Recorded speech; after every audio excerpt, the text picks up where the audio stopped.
San Domenico Stakes. 1,000 metres. It'll be over in a jiffy, but what a race it's going to be. Number one Flying Spur, the slipper winners at $13. Strategic, very, very well backed in the ring, $3.40. Amaze K getting out of touch, still favourite, $3.30. From Milrich, she's the other one in the market, $4, $4.10. Okay, leads the filly about a neck as they race down to the 600 mark. Zadok makes a line of 3. Strategic is 4th on the outside of Ginzano, followed by Follow Through, Furicao, then Yellow King and well back Show of Force, Flying Spur and tailed off Sir Debonair.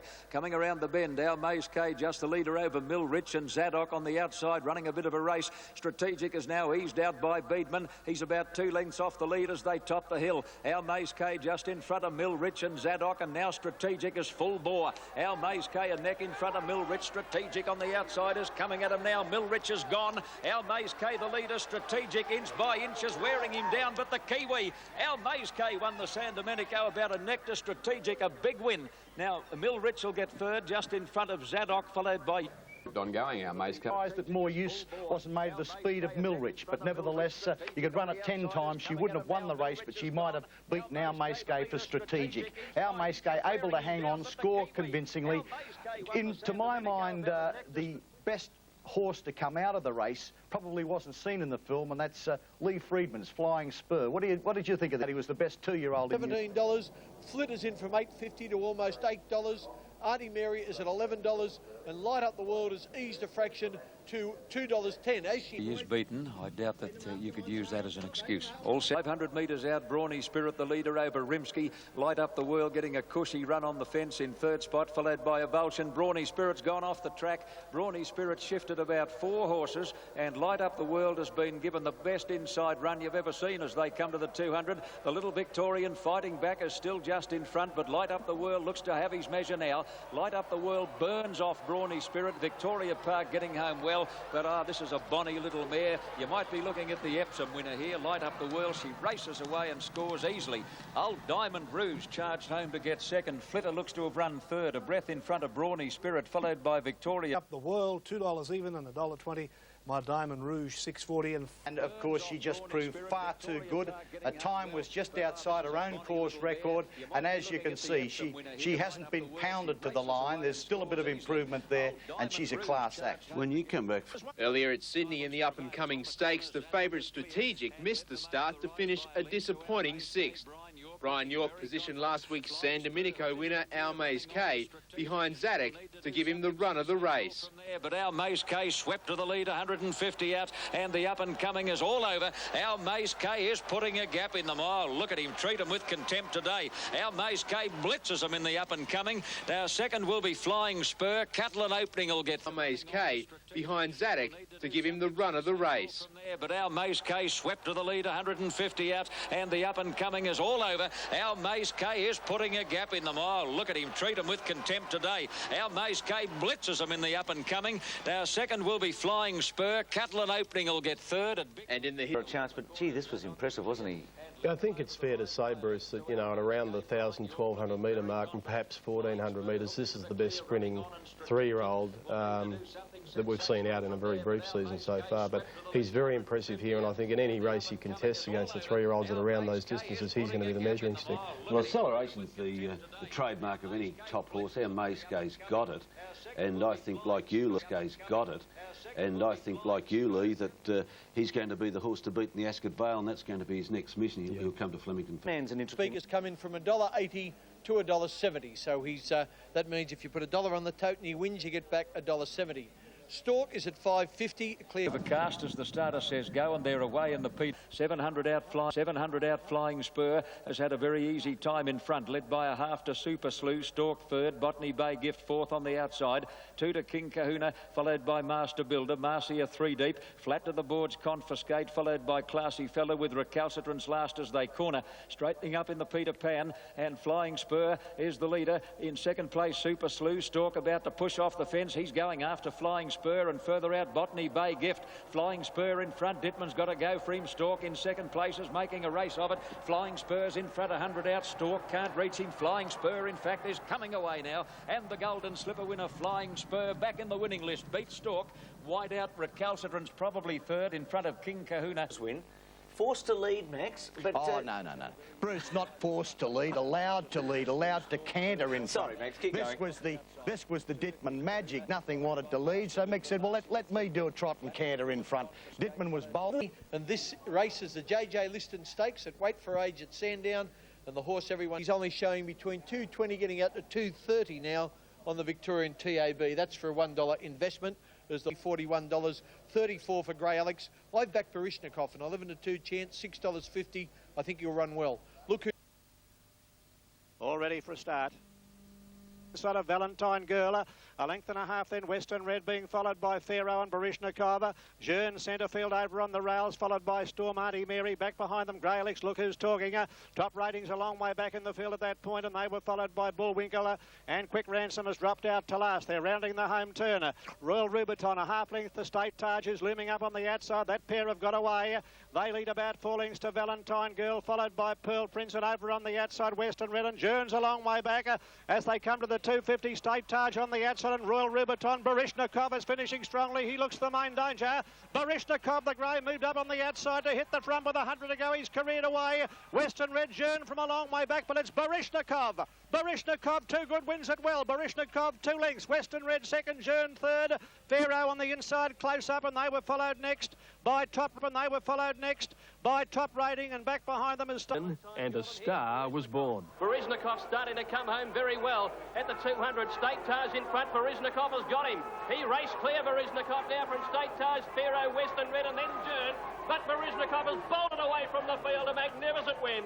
Barishnikov scores well by over 2 lengths. Western Red second. Barishnikov first up for Gerald Ryan and first up too for Simon. As a 3-year-old, Barishnikov won the Sandown and Australian Guineas, a stunning winner today, and he does look set for an outstanding spring. Here, Keith, was his acceleration at 300 metres with 300 to go. He quickened like the best weight for age horses do. And Marshall, you mentioned him. Sorry, Keith, here with Pharaoh not making the turn. You see Jeune get checked and now balanced up. Now he's 2 lengths behind Barishnikov as they straighten. And this was the acceleration coming up in about 50 metres from Barishnikov, the grey, wasn't it? If Jeune had a winning chance, and personally, I don't think he would have beaten Barishnikov on the day, then he surely lost it there. Here comes Barishnikov. This is a signal that this might be the season of the 4-year-olds. We've got Dane Wynn and others to come to. Blevick, sure. And look at Jeune getting home now, but he doesn't quite grab his stablemate for second place. Well, before... Earlier in the day, our Mayskay reigned supreme in the battle against Octagonal in the Roman Consul Stakes. Our Mayskay's doing it easily, though. He's raced away again from Octagonal. Our Mayskay a length and a half in front. Donar's running on very strongly for third, but our Mayskay a sprint up the straight. Well, our Mayskay, you know, we've gone over his form here before. I think he's probably the best sprinting 3-year-old in the country. Mayskay's in front. Is that Octagonal second last? He can't go any slower. Octagonal is in the pink colours, second last, and that's Donor running last for Rise. But York's still sitting motionless on our Mayskay, and no Donor putting in the long ones down the outside. Now York says, come on, son, let's see what you got, and he just shows them a clean pair of heels. A very good racehorse, our Mayskay. Octagonal, a good horse too, and just no Donor on the outside picking them up. A real derby. They're off and running now. Boart on the inside, bounce quickly. Doremus dropping back to last with Piers at the tail of the field, down the side. They slow up Island Morn a length in front of Sir Boom. I reckon well back in the event, then Pindy back at the tail. Up before the turn, they race 5.50 out. The leader Island Morn a neck in front now from on the outside second is Sir Boom. Niggled at us, Hurricane Sky. Around it, Station Hand travels well. Then Dana Singer. Hurricane Sky is under the whip. And around the turn now, it's Sir Boom after Island Morn. Station Hand further out, followed by Hurricane Sky and Dana Singer. Island Morn the leader. Station Hand down the centre of the track. Hurricane Sky under enormous pressure from Sir Boom. But the leader still Island Morn, 100 to go. He's pinched the race, this fellow Island Morn, holding the stablemate Station Hand at bay. Then Blevick and Sir Boom, but Island Morn all the way. Wins 2.5 Station Hand. A photo third, Blevick or Sir Boom. Next, Peter Hayes, a trifecta, rarely seen in group races. With Jeune leading the... 3 good horses like that. You know, it's a shame to have 3 good horses like that clashing against each other from the same stable. It was Island Morn's 10th win at the 1400. The 5-year-old will now head to Sydney for the George Main and Ipswich. When we watched the brilliant New Zealand trained but Australian-bred sprinter, our Mayskay repeatedly obliterate his opponents in a series of 3 group races in Sydney. Now, when the day finally arrived for our Mays K to demonstrate his worth in Melbourne, he was a short price favourite for the Group 2 Ascot Vale Stakes. They've got about 450 to go. Frost to the Snowman a length in front of our Mays K and Strategic. They're both coming after the leader now. Strategic is battling at the moment, and our Mays K slipped away. And the New Zealand Star Dash 2 or 3 lengths in front. York going for home. Our Mays K 3 Strategic. Gold Ace into third the outside. And then Frost to the Snowman, but our Mays K is holding them at bay. He's making a mess of them. Our Mays K wins it brilliantly. Gold Ace second, Strategic third. Eddie even money favourite. And our Mays K goes 4 lengths in front of Strategic and Gold Ace. They said he was good. He is magnificent. Our Mays K races away. And the Ascot Vale is over. He wins by 3 lengths. A brilliant run, Our Mays K's 11th win from 15 starts. The extra victory being faster time than the open sprint. His acceleration at the 250 left them standing. His next test is to stretch that brilliance to 1,600 metres. He is bred to stay. But with the speed he's got, I don't know, but he just relaxes. I mean, he jumps out, he gets up there, he relaxes, and then he's able to kick again. If he can do that in a mile, well, we'll see how we go. Fair to say he's probably the best 3-year-old sprinter in the Southern Hemisphere at the moment. Our Mays K most dominant at even money favourite. He's won 11 of his 15 starts. Gold Ace looking for something. We haven't as yet until yesterday. Yeah, this is something special. It's the way he accelerates, he settles beautifully. I don't think there'll be any problems with the 1,600 metres. I do concede that Gold Ace, York lets him down. By gee, our Mays K now is showing his quality. This is a class act. Makes Octagonal look pretty good too last week because, you know, he wasn't completely... No, he never looked as good as this bloke. Oh, no, but I'm saying that the forms has held up so well. I mean, Gold Ace getting home second with Strategic. You'll notice Principality, if you dare to look away from our Mays K, right now come into the screen. But, oh, he's a long way back. And he is a long way back. Yeah, no, I might be making it up. I do that sometimes. You get excited. Also resuming from a lengthy spell, Freeman's big hope in the Craigley. Gun 5-year-old Mahogany, but it was the Gerald Ryan trained Baryshnikov that started the favourite. Here are the closing stages, and your caller is 3UZ's Brian Martin. Mahogany's a length and a half. Baryshnikov is under pressure. Then on the outside, Jern with a run. Mahogany 2 in front, but here's the big one. On the outside, Jern after him from Storm. Mahogany the leader. Jern wearing him down. Jern levels. Put his head in front. Jern wins the under... There are a few horses going around with a stride like Jern, and the Melbourne Cup too. Was led out by Horses of the Year. Mahogany, first up since April, and Jern, unlucky, first up at Sandown. But the favourite was the 4-year-old grey Baryshnikov. Here's Baryshnikov coming with his run, and wider out is Jern. Mahogany got the run at the 300, and Mahogany took the lead from Baryshnikov coming after him. Then Pearl Prince and Jern's unwinding now. It's Mahogany under the whip. He's got Baryshnikov beaten. Storm along the inside and Jern. Mahogany in front. Jern's coming at him. Mahogany, Jern. Jern, Mahogany. They go to the line. Jern. Two great horses turning it on, and the crowd loved it. Reigning Australian champion Jern just getting the better of 94 Horse of the Year Mahogany. It was good for racing. And the winning next time will be the Underwood Stakes in a fortnight on the road to the Cox Plate and Japan Cup. Lee Friedman had both second and third, set for the Cox Plate and Cups, respectively. I think, you know, that's fair to say we took on a really good horse yesterday, but full credit to the boys. They got that horse as good as they possibly could for a race of this nature first up. I thought it was a terrific performance. I'd say... Blaze sitting about 4th on the fence. Storm is behind him. That was a great run. Another horse you trained from a Melbourne Cup, Caulfield Cup point of view. Jern is second last in the blinkers at the moment. Baryshnikov caught wide. Gerald Ryan was very critical of Simon Marshall. He's the grey. He thought that he made his run too early. Now, this is the key. Hall gets through on Mahogany. He sits and waits, looks to the side. Baryshnikov's fully wound up. Storm's getting through with a gold cap, one off the fence. And now Jern with his mighty run out wide. And, Max, this is where it gets exciting, doesn't it, when you see thoroughbreds stretched and really going for it. Yes, the point was how the race unfolded that suited Jern. I'd say you could run it 4 or 5 times. You might get a different style of race. You might get a different winner. But it was Jern's day. Greg... You know, he hasn't raced for 6 months and it was fantastic. It was a magnificent run. The other horse is a great horse. Are the plans to take it straight into Cox Plate from here? Yes, he is. He'll run straight into Cox Plate from here. What's the reason behind that? Oh, I think he's a fresh horse and, you know, it's probably the way... The trainer really wanted to have another run. Who do you think will win, the owner or the trainer? Oh, the owner being Lloyd Williams, I'd like to lay 6-4 on Lloyd. But if it was my horse, he'd be having another run. Lee, you're the trainer. Will he have another run before the Cox Plate? That may be some subject for discussion. But You want him to, don't you? Look, I want to have a look at him over the next week or two and get a feel for I enjoy ground. I wonder if Octagonal will be stretched out to the distances as you want to run Flying Spur, and obviously Flying Spur's spring champion material and hopefully the Derby. Is Octagonal going to stretch beyond a mile? He was very impressive yesterday, Max. He's running second at the moment behind the flying away leader with Isolde sitting third the fence. Oh, you would say I wouldn't be taking a silly price either. There's a bit of each way betting for you, but nevertheless you'll see Octagonal lengthens beautifully here. My Modesty isn't what you would say at this stage regarded as a top liner. Those behind Isolde's not fully wound up. She's not really in the race, so it was an exhibition gallop, and Octagonal looks good. But nevertheless, we'll want to see how he goes next start. I believe he's going to Melbourne for the Bill Stud to get a real line on his. And when does Mahogany run next? Mahogany's going to run next in the Cox Plate. Lloyd got his way. Keith, The Melbourne racing fraternity vanished after that spectacular win in brilliant time. Al Maskay's next stopover was across town at Caulfield, where he followed the trail blazed by the champion Manikato 17 years earlier.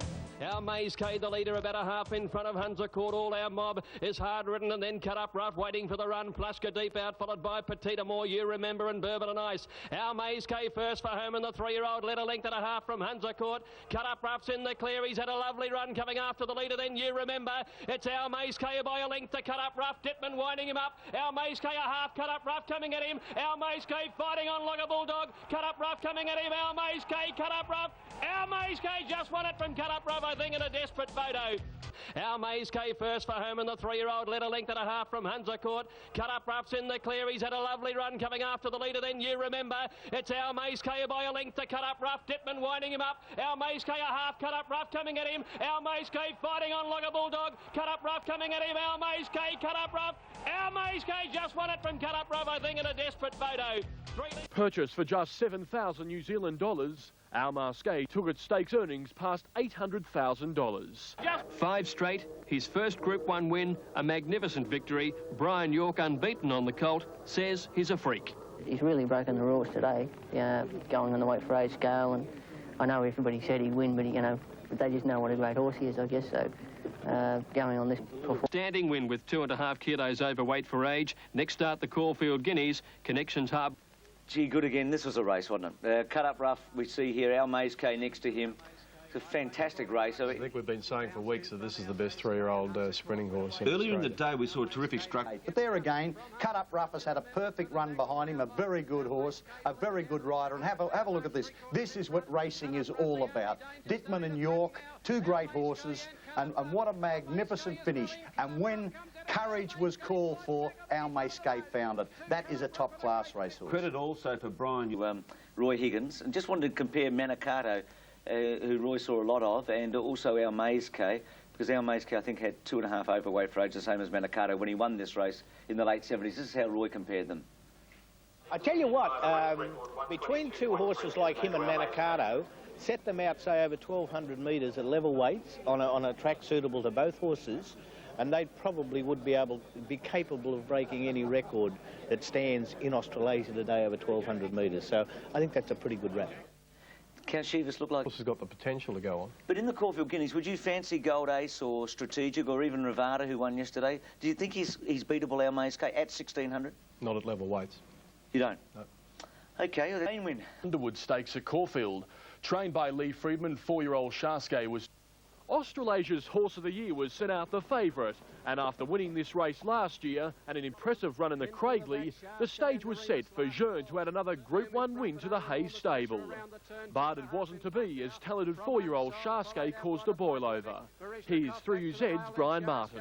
Jeune's about 6 or 7 off them at the moment with Boart. Sir Boom being tackled by Shaskay. Shaskay races now with Unsolved. Shaskay hits the front. And the Underwood's over, I'd say. Shaskay kicked away from Unsolved. And Baryshnikov and Shaskay.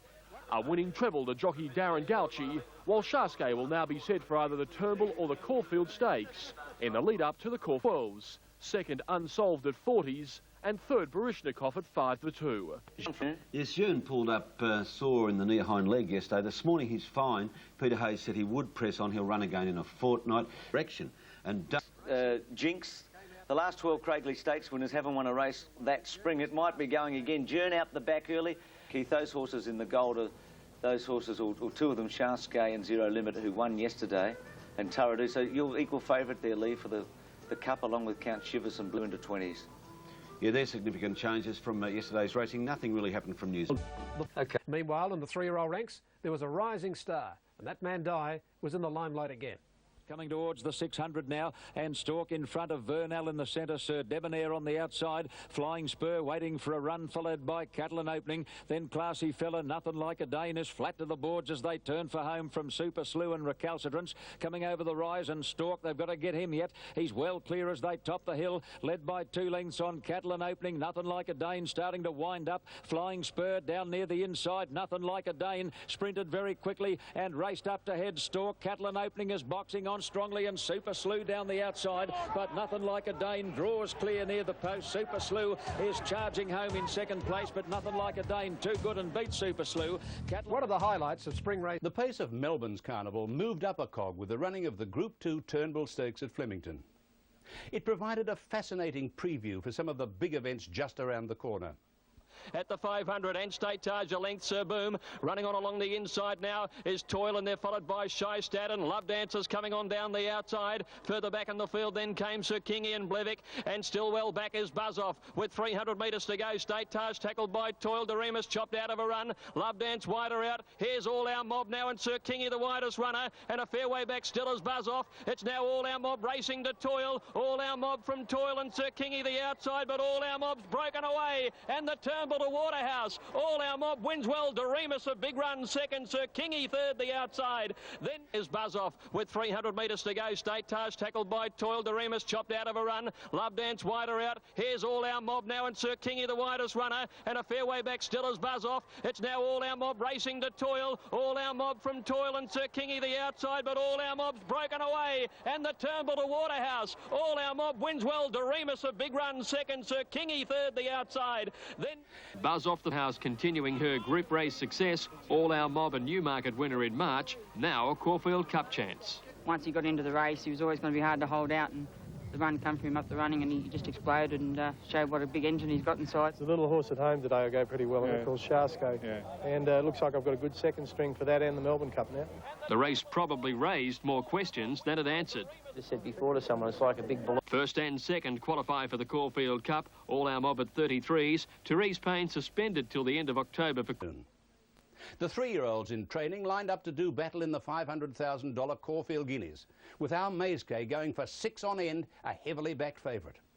At the 850, he led by Justin a length, Alcahira's son. Rivada is third on the inside. Fourth on the outer, then Strategic. 1 Burrito, 1 Cheviot. 1.5 further back, Octagonal starting a run around the outside. Followed by Vernal, Flying Spur and Principality. 600 to go. Our Mazekay 3/4. Alcahira's son is second. Moving up to third, Strategic. Rivada on the fence. Then Burrito, followed by, as they sweep towards the turn, Octagonal. Flying Spur under pressure from Cheviot. Vernal, Principality. At the turn now, and little Our Mazekay slipped away 2 lengths in front around the turn. Strategic got the second from Rivada, and then Octagonal and Burrito from Vernal, but it's all Our Mazekay inside the 200. 3 lengths Rivada, then Strategic and Octagonal, but it's Our Mazekay all the way. A dazzling victory in the Caulfield Guineas. Our Mazekay by 3.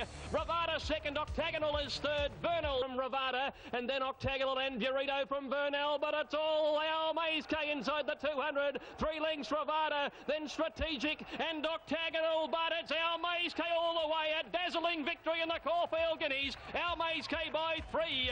Rivada second, Octagonal is third. Vernal fourth.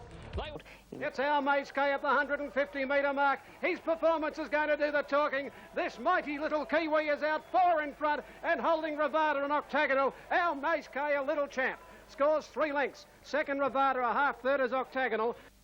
Our Mazekay clearly superior to his rivals. The Cox Plate now looming as a temptation.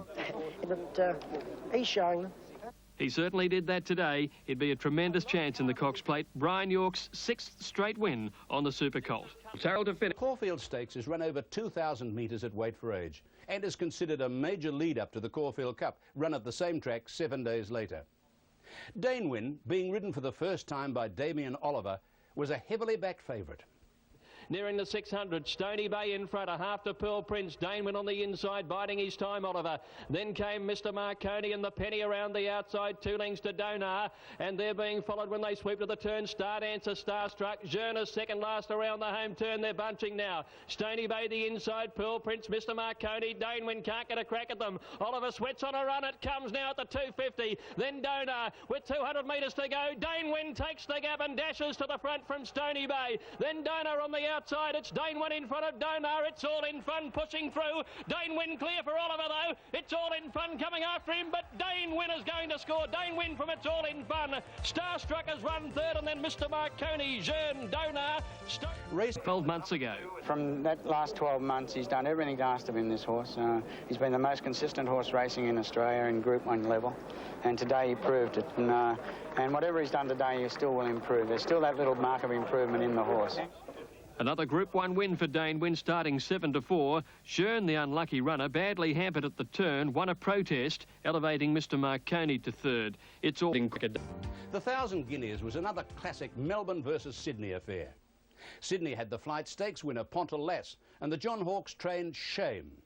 Melbourne, meanwhile, had an unheralded Salieri filly named Celius. Celius is second, 3.5 away Country Walk. 2 lengths then to Pontel Lash, the favourite on the inside of Not On Friday. Couple of lengths to Seamus Solder, ridden along on the inside to Brackenbank. They're followed further back by Nightclub and Tripping, and then Tenacity, Mia Moore, Mad Desire and Our Mystique. To the turn they race in the 1,000 Guineas now. Forte Vento just the leader from Celius Country Walk. Pontel Lash just behind them, fourth at the top of the straight. Not On Friday with a run around the outside, and then Seamus Solder. Forte Vento tackled by Celius at the 200, running on Not On Friday. Pontel Lash just behind these horses. Celius the leader here. Celius 2 lengths to Not On Friday. Shame is starting to motor home. Celius in front. Shame coming after it from Not On Friday. Celius in front. Shame lunging. Shame got there to beat Celius. A short half hit, I'd say, with Not On Friday third. Shame had a subtle gear change here, being fitted with a one-eyed blinker in a bid to extract the best from this quality filly. Shame has a fascinating international racing's win. Many improbables surrounding the 1995 Caulfield Cup. With favourite Shaskay out injured, the race was thrown wide open, and rain during the week served to cloud the picture even further. Caulfield, it was truly one of the most open Caulfield Cups in years. Double take light, racing in the Caulfield Cup. Few chasing away fairly from Unsolved. Electronic jump well with Alcove, Starstruck into stride fast. Love Dance, All Our Mob and Oppressor are going quickly with Doremus in the early stages. And to go here from Pure Chosen, Electronic is third, and then came Oppressor just behind them. Taking off is Alcove, and round them comes Unsolved with a run now as they bunch up. Love Dance is close to the leaders as well. Waikikamu Cow getting through on the inside, and Boarda's coming around the outside, and then Doremus. Pure Chosen the leader before the turn. Unsolved up the challenge. Board out wider. Electronics taking a claim from Alcove, and then Waikikamu Cow. Count Shivers out wide. Boart, the West Australian mare, hit the front. Count Shivers coming after her from Electronic. Pure Chosen fighting back on the rail at the 200, and it's Boart and Count Shivers now from Doremus and Pure Chosen. Count Shivers and Boart from Doremus. Count Shivers, Boart, Doremus. Doremus coming at Count Shivers. Doremus got it a neck to Count Shivers. Third is Boart. And Doremus had been his time. Pure Chosen has taken the lead. Electronic is in hot pursuit. Here comes Unsolved and Boart to the outside. Running on pretty well for Tara's Bay, and Double Take looking for the way through, and Love Dance getting a split at the 300. Boart loomed up on the outside and took the lead from Pure Chosen Electronic. Here's Count Shivers on the outside starting to unwind, and Doremus getting through in the middle. Oliver's starting to drive Doremus through. It's coming after Boart and Count Shivers.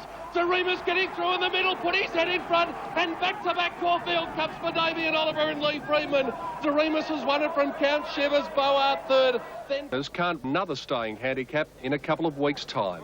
It was planned so long ago, and you know, so many things can go wrong with horses, but this one, it's worked out well. And we'll win the Melbourne Cup. Yeah, I think we might too, Keith. There's a tip away mare Boart for a powerful win. It was the third victory in the past 4 years for Lee Freedman and Damien Oliver. With this horse, I always knew he had the ability, and it was just a matter of setting for the race and hoping things worked out. And realistically, it's only been in the last 2 or 3 weeks I've really started to get happy with him. Doremus earned a 3-kilo penalty, the same penalty given Paris Lane last year. Damien Oliver again proving why he's the best in Melbourne. Yeah, I had a very good run. I tracked up Alcove coming to the corner, and, you know, once she dropped off, I then got on behind Boat, and those horses sort of got away from me a bit when we straightened, but, you know, his class, he just outstayed him at the end.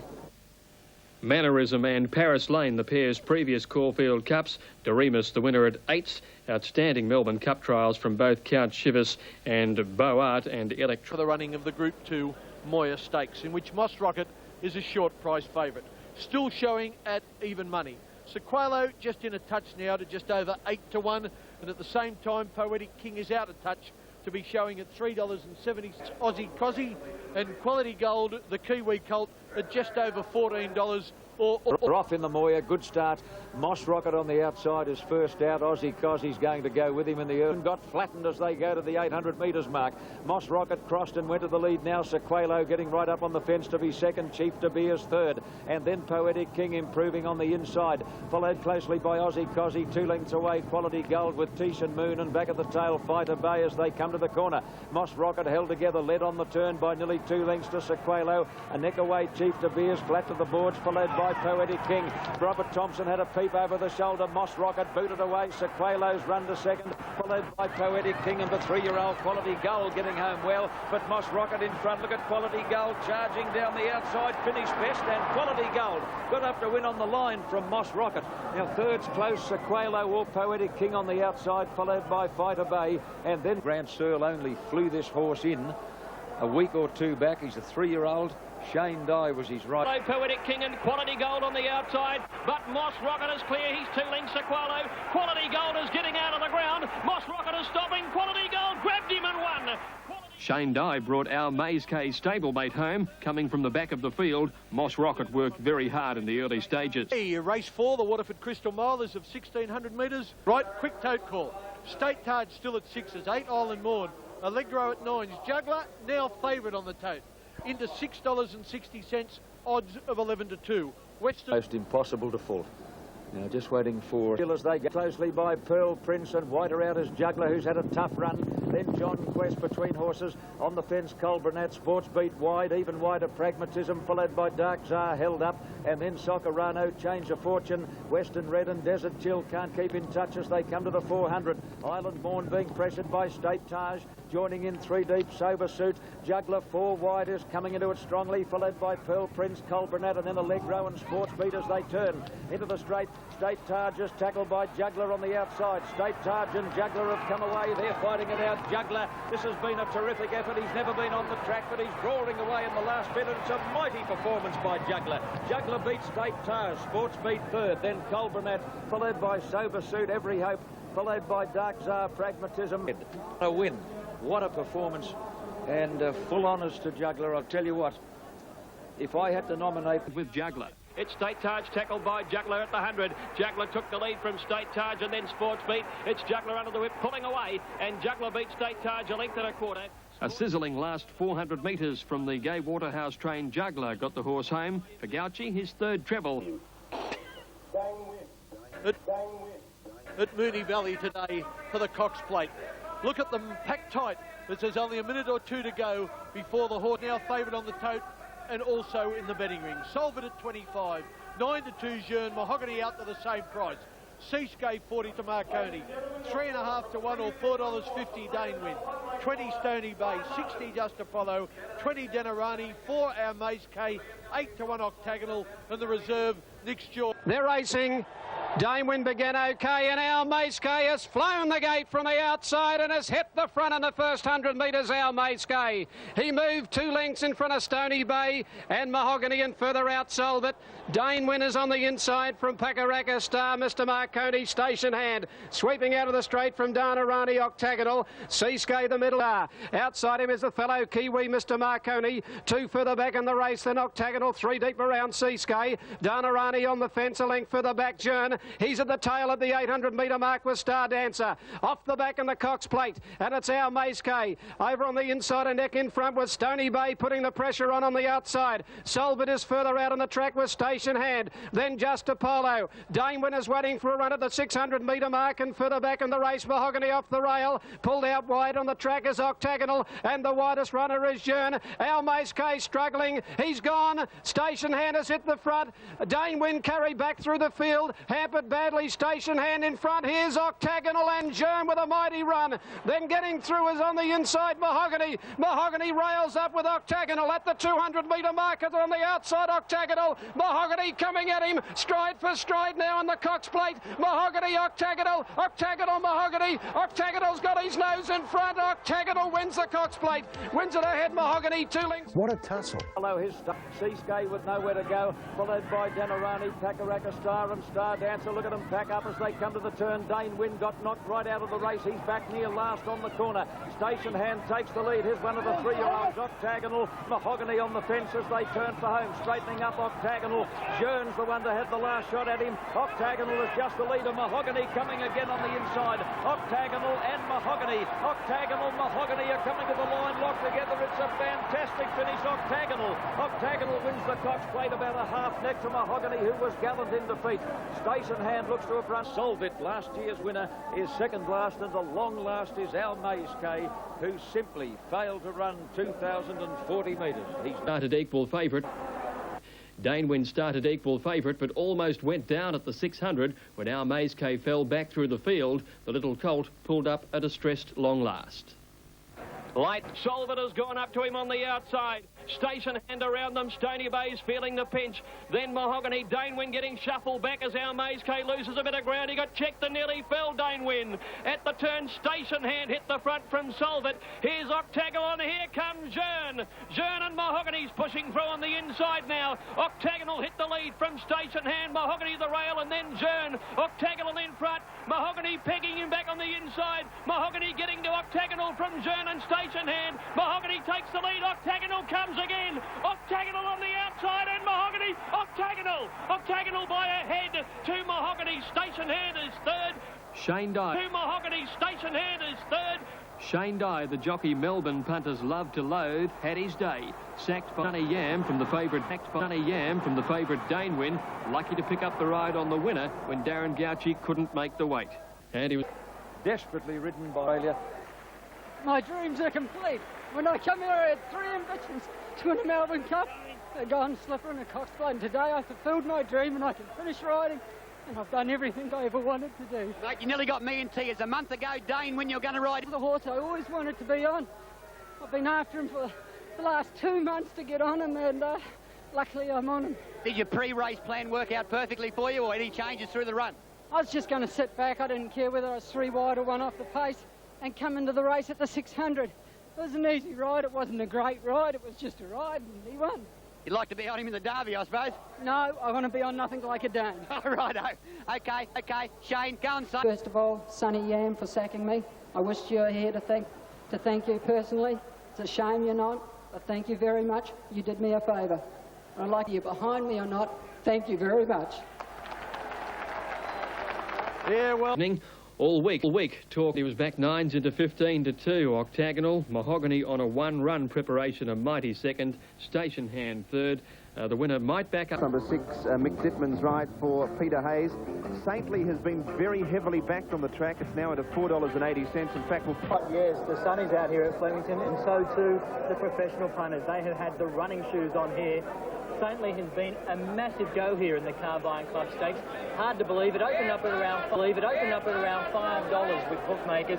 It is in a massive 2.5 points in some quarters with bookmakers. So it's been a massive go here. And of course, they're ready and they're off and racing in the first event, the Carbine Club Stakes on Dart. Saintly third last on the outside of Vernell, and then came Silverard. And Encore lost the rider Darren Gauci 200 metres after the jump. 600 metres left to travel, and it's Latin Quarter ridden along a little bit, joined joined by Shark Kane, Zuccarino 3 wide, In Square 4 wide, Prince Calab 5 wide, Saintly joining in 6 wide, and Silver Arch the widest runner. Touch of Force getting a run up along the inside. Down to the 300, Zuccarino's under pressure, but look at Saintly join in. Touch of Force along the rails. Saintly and Darren Beatman go up the Touch of Force, and Brett Preble. They kick away from Brackenbury into the clear, but Saintly's been backed off the map, and he is going to win like a good thing. He's racing away for Darren Beatman, and Saintly wins the first from Brackenbury. Touch of Force will hang on to grab third from Zuccarino. Then Prince Calab 5 wide, Saintly joining in 6 wide, and Silver Arch the widest runner. Touch of Force getting a run up along the inside. Down to the 300, Zuccarino's under pressure, but look at Saintly join in. Touch of Force along the rails. Saintly and Darren Beatman go up the Touch of Force, and Brett Preble. They kick away from Brackenbury into the clear, but Saintly's been backed off the map, and he is going to win like a good thing. He's racing away for Darren Beatman, and Saintly wins the first from Brackenbury. Touch of Force will hang on to grab third from Zuccarino. Then came In Square, Prince Calab. Going because he's such a big strider. He's going to make a beautiful sort of mile horse this, you know. So I think he's a good class. A little bit for some of the horses, and Mayhet's a little bit early, so there's a bit of a pause now. The open race, this Wakeful, Group 2 event, we've got a terrific field of fillies engaged here. But $20 for Salius, who's been most consistent. A lot of these trying the 2,000-metre trip for the first time. Prices on the Toad Arctic Scent 4-1, not a... Last wanting to get a wriggle on. It's still 10 lengths off the lead. I Solders back second last with Ruhua Pride. Bella Valet third last as they pack up around the turn. 5:50 to go. And it's Tenacity about a length in front of Salius and Vigil. Not on Friday, working into the race very strongly. Then Cinder's Dream, Rubidium to the outside. Arctic Scent allowed full bore and is running on. And then Country Walk, Salius sprint into the lead. Not on Friday's 2.5 lengths behind. And then Rubidium followed by Brankenbag. But Salius went for home at the 200. Raced away 3 lengths in front. Not on Friday. Second, look at Tonsil Lass fly home along the rail, but Salius is a mile in front, and Salius wins the Wakeful by 4 lengths to Not on Friday. A great run, Pontel Lass third, and then came Rubidium. With 2:50 to go, Salius at race 3 in front now for Pat Hyland. Led clearly from Not on Friday, then Rubidium and Tonicity. Pondelas on the rail, but all Salius inside the 104 in front of Not on Friday and Pondelas, and Salius bolts it in. Salius first, Not on Friday second. Salius out-sprinted them with a sizzling final 600 metres. Pat Hyland to back the filly up in the Oaks, hoping she'll stay. A double. I said to you, OK, you can go out and ride what you like now. What would it be? I'm sticking with JB Cummings on a roughie, Catalan opening, mate. Simon Marshall with his thoughts on the Amy Victoria Derby. There's Shane Dye about to get back on board with Nothing Like a Dane. And that is exactly the price for bookmakers. If Octagonal can get the money with Shane Scriven, they face a massive payout here today.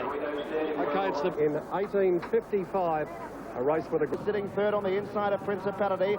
Octagonal gets a little bit closer. He's up on the inside of Catalan opening. 2.5 lengths away, Donar. Then Sir Mac wins Siri Nelg. Second last, Sky Bow. And last of all was El Kahira Sun. As they race up towards the home turn in the Amy Victoria Derby of 1995. And that's Burrito. By a 1/2 length to Nothing Like a Dane. Catalan opening and Principality are off.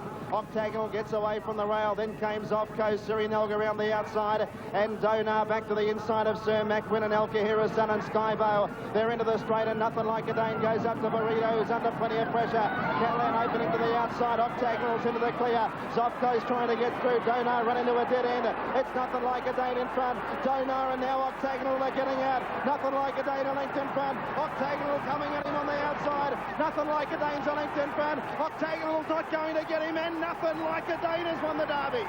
Nothing Like a Dane beat Octagonal. Third placing to Donar, then Skybow followed. And into the straight they run with Nothing Like a Dane going up to Burrito. 2 lengths further back, Principalities off Coast and Donar. Then Catalan opening on the outside. Octagonal hard ridden at the moment. Nothing Like a Dane straight to the front at the 250 from Burrito. Then Donar pushing through. Octagonal and Catalan opening are coming. Nothing Like a Dane 2 lengths. Here comes Octagonal now. Scriven winding him up. Nothing Like a Dane in front. He's a length clear from Octagonal. Nothing Like a Dane holding on. Nothing Like a Dane 1 1/4 length Octagonal.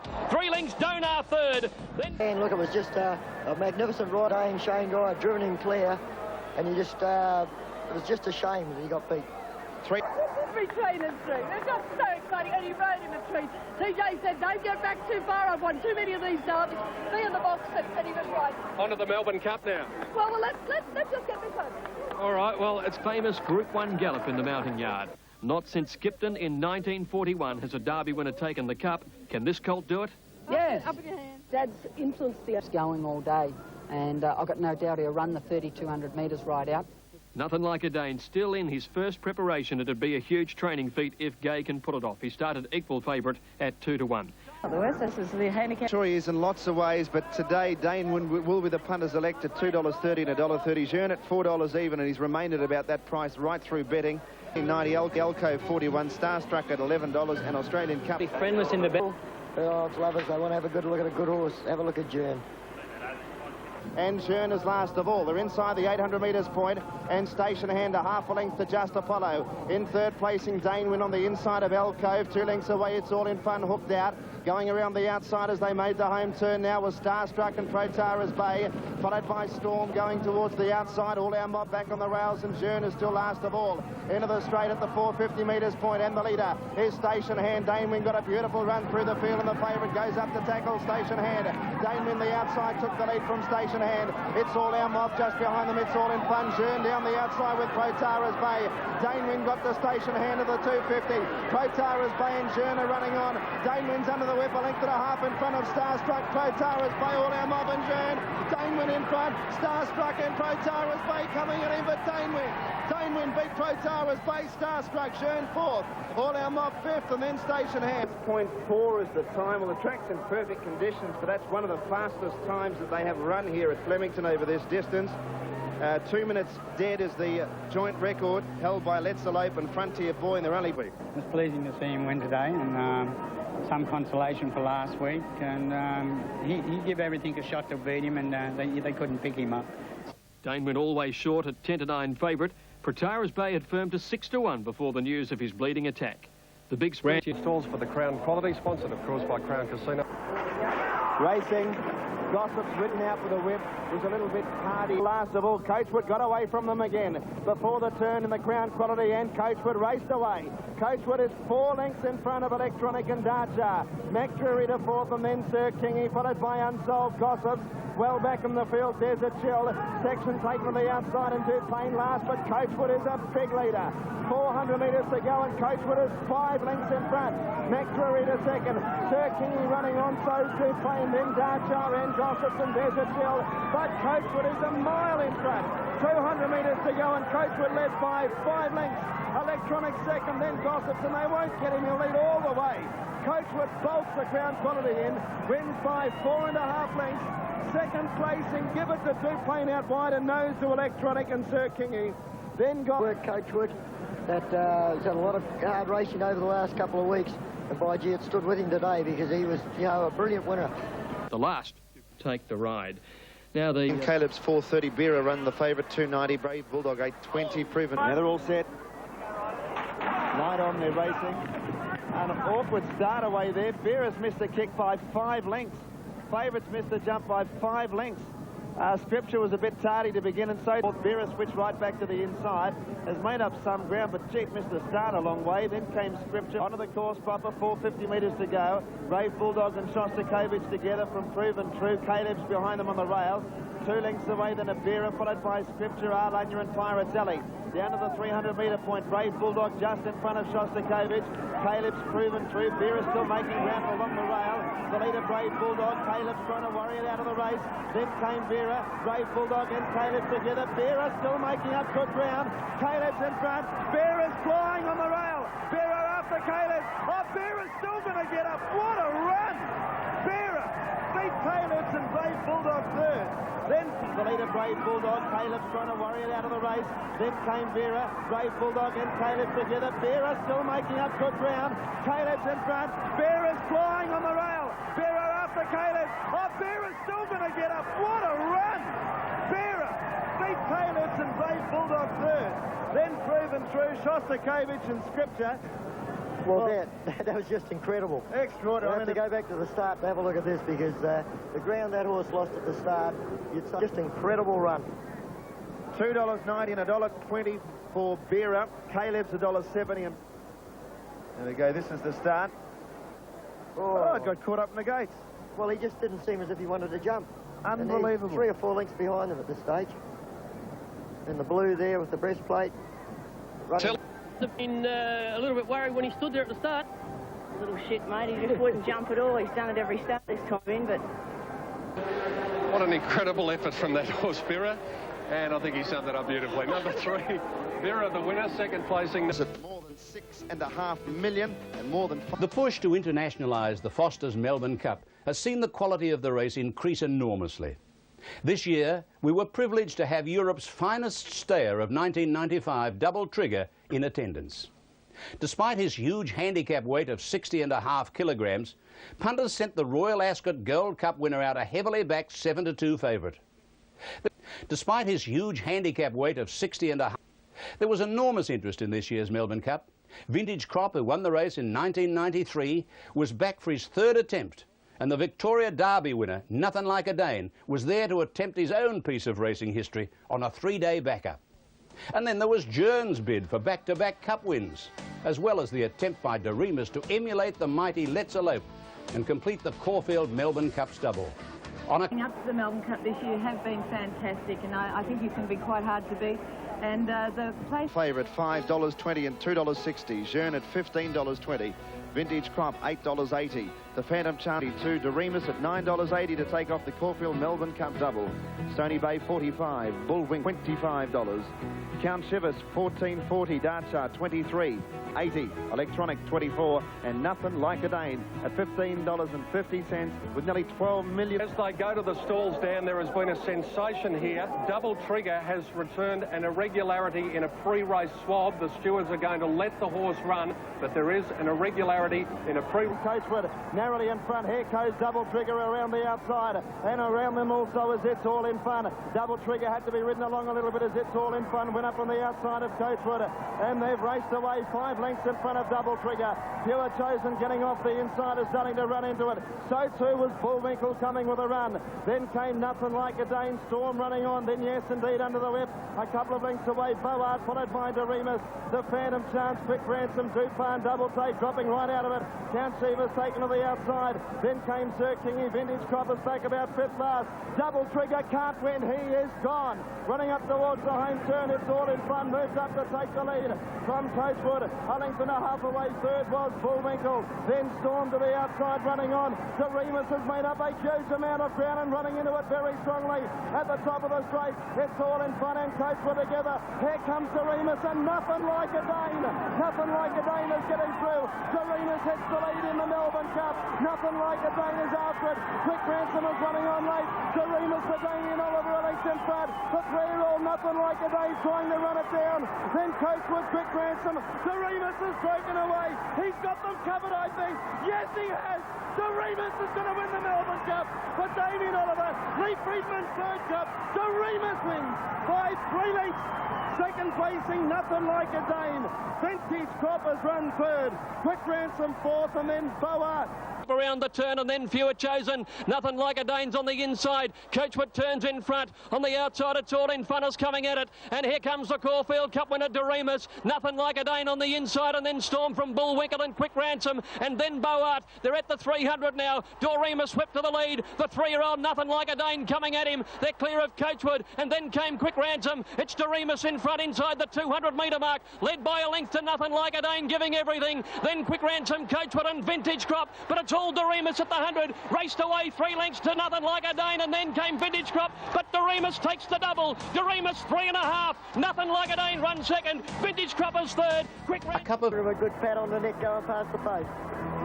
But what a great run of the 3-year-old. Nothing Like a Dane.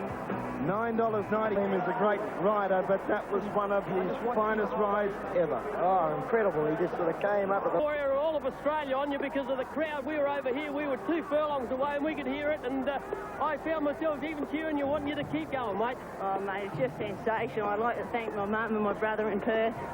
They've just been the greatest supporters of mine ever since I moved over from Perth. And yeah. Now 4 Caulfield Cup. Gee, where do you go from here? Mate, this is unbelievable. I just won the Melbourne Cup. He's very excited, fellas, and he's going to have a great night. Be excited. Now the official placings are 63 and 3. Stony Bay was pulled up but didn't complete the course. Let's go down to Peter Donegan with Lee Friedman. Yes, Lee Friedman, his third. Over the moon, over the moon. I've had so much faith in this horse for so long. He reminded me when he won at Eagle Farm, his first start for me, of Superimposed, and I think he's, in the handicap class, he's right up there with him, I think. Brilliant ride.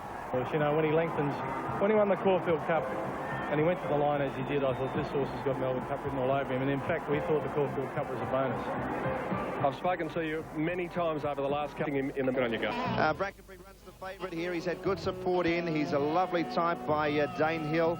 And he'll run the Popular Elect with Frankie Dettori wearing the famous Robert Sangster colours that were carried to victory by... To improve its position, then Peep on the Sly, recalcitrance back to the inside as Haychester was pulled out, and purely by chance not travelling well last of all. Zuccarino joined by Prince Calaf as they turn for home at the 500. They're over a length to Aerosmith.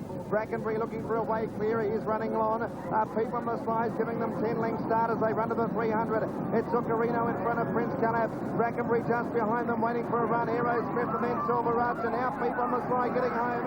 Zuccarino the leader from Prince Calaf, who's wearing it down. Peep on the Sly is flying. Look at Peep on the Sly. He's finishing all over the top of Prince Calaf, and what a run. Peep on the Sly wins by 3/4. Second, Prince Calaf, and Silverarch third. Calaf, Brackenbury just behind them waiting for a run. Aerosmith and then Silverarch, and now Peep on the Sly getting home. Zuccarino the leader from Prince Calaf, who's wearing it down. Peep on the Sly is flying. Look at Peep on the Sly. He's finishing all over the top of Prince Calaf, and what a run. Peep on the Sly wins by 3/4. Second, Prince Calaf, and Silverarch third. Then came Brackenbury for a I'd have shaken him right up in the derby if he had been able to run down. Can't he get to the line strong, Gary? Incredible. Thanks, Pete Pontel-Lass. Will run the favourite. Shame, $10.70. Sally is $4.10. Vigil, $30. Not on Friday, $9.80. Arctic Cent, $9. Tripping at 20. Ready to the outside, but it is last of all. About 750 to go, and Sally is the leader by a half a length to Tripping. Not on Friday's wide, has been throughout, but goes up to third. Then Calypso, Singer, and Shane. Pontel-Lass just shuffled back a little bit. My Pago around the outside of Arctic Cent. Rahul applied back to the rail. Pontel-Lass has lost ground, the favourite, and Sally has kicked at the 300. A length and a half to Tripping. Then Calypso, Singer, not on Friday. Arctic Cent. Pontel-Lass is still 6 lengths off and trying to get his way through, but Sally has bolted. At the 300, she raced away. Sally is 4 or 5 lengths in front of Arctic Cent running on, not on Friday, and then Pontel-Lass.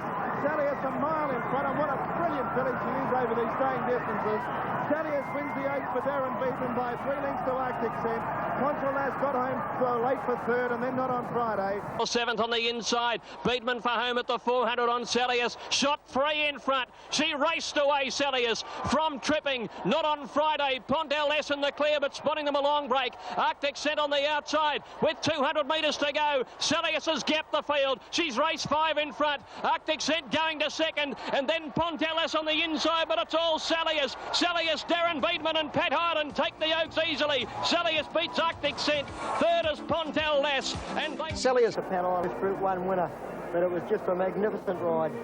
And Pontel-Lass had a lot of trouble. I noticed there's quite a... Not off number 10, Danarani, and I think Seascape has got a bit of a hope of making it 2 in a row. Here's the updated tote call now with Dan Malicki on race 5.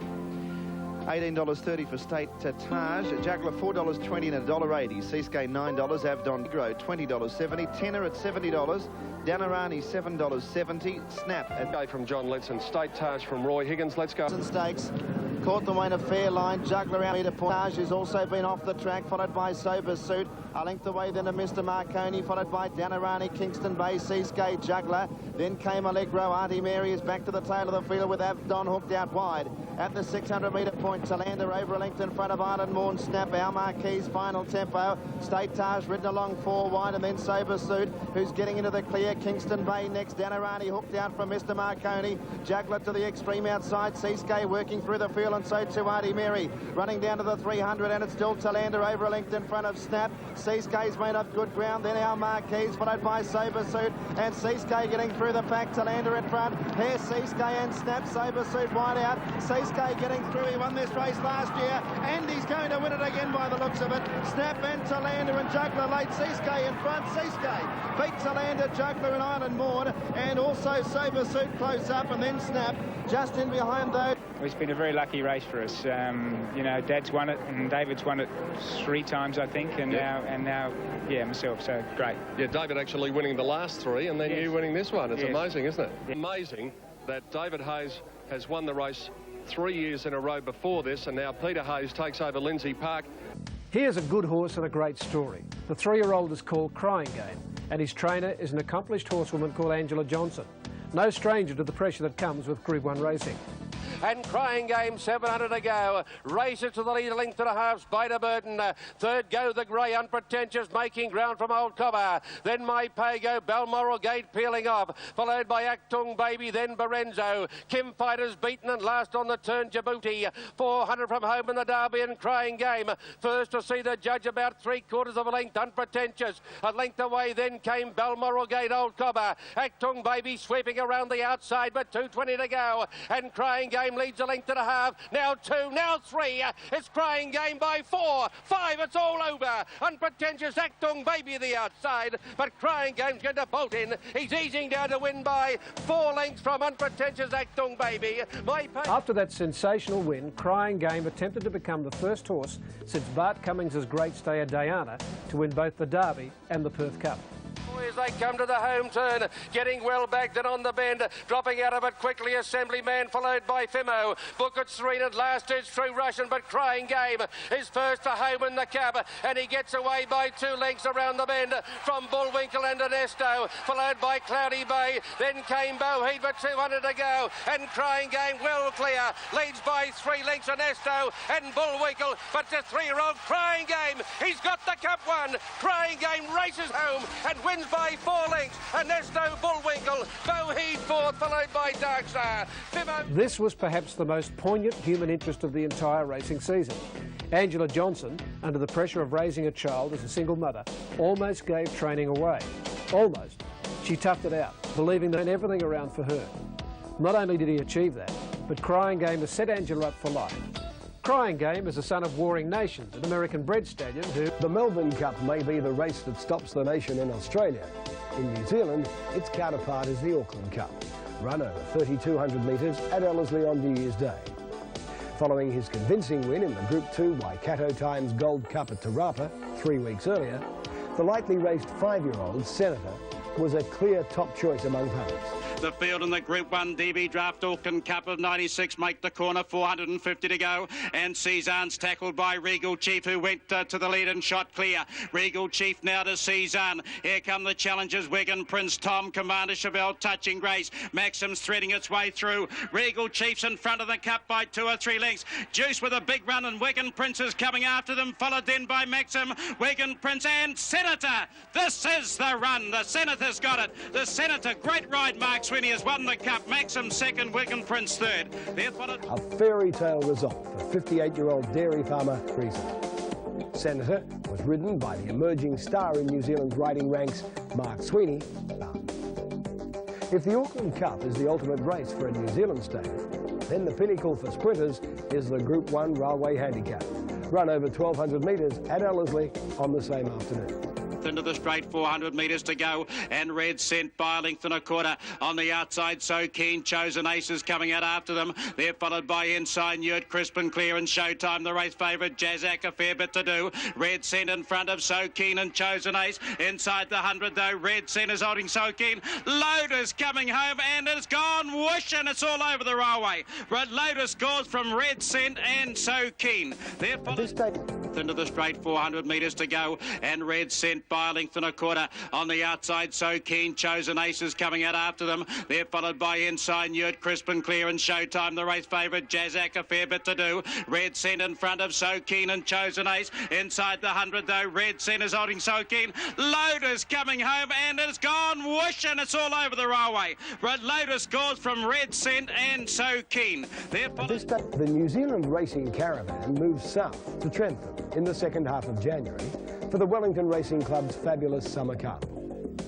The Group 1 sprinters, who had featured in Ellerslie's Railway Stakes, traditionally seek a rematch in the Group 1 Telegraph Handicap. And naturally, the brilliant Loader once again put his hand up. And down to the 500 metres, Sunspot, Jazzak gets the run on the inside. Showtime between them, and then Red Scent straight clip. Moonlight's down the outside. Renee starting to run home pretty well. Wider out Atlantic Brave, Snap right to the outside. Loader in behind them, starting to run on. Sunspot in front. Moonlight's trying to reach it on the outside. Here's Snap and Loader through the centre. Here he goes. Loader gets another Group 1. He's brilliant.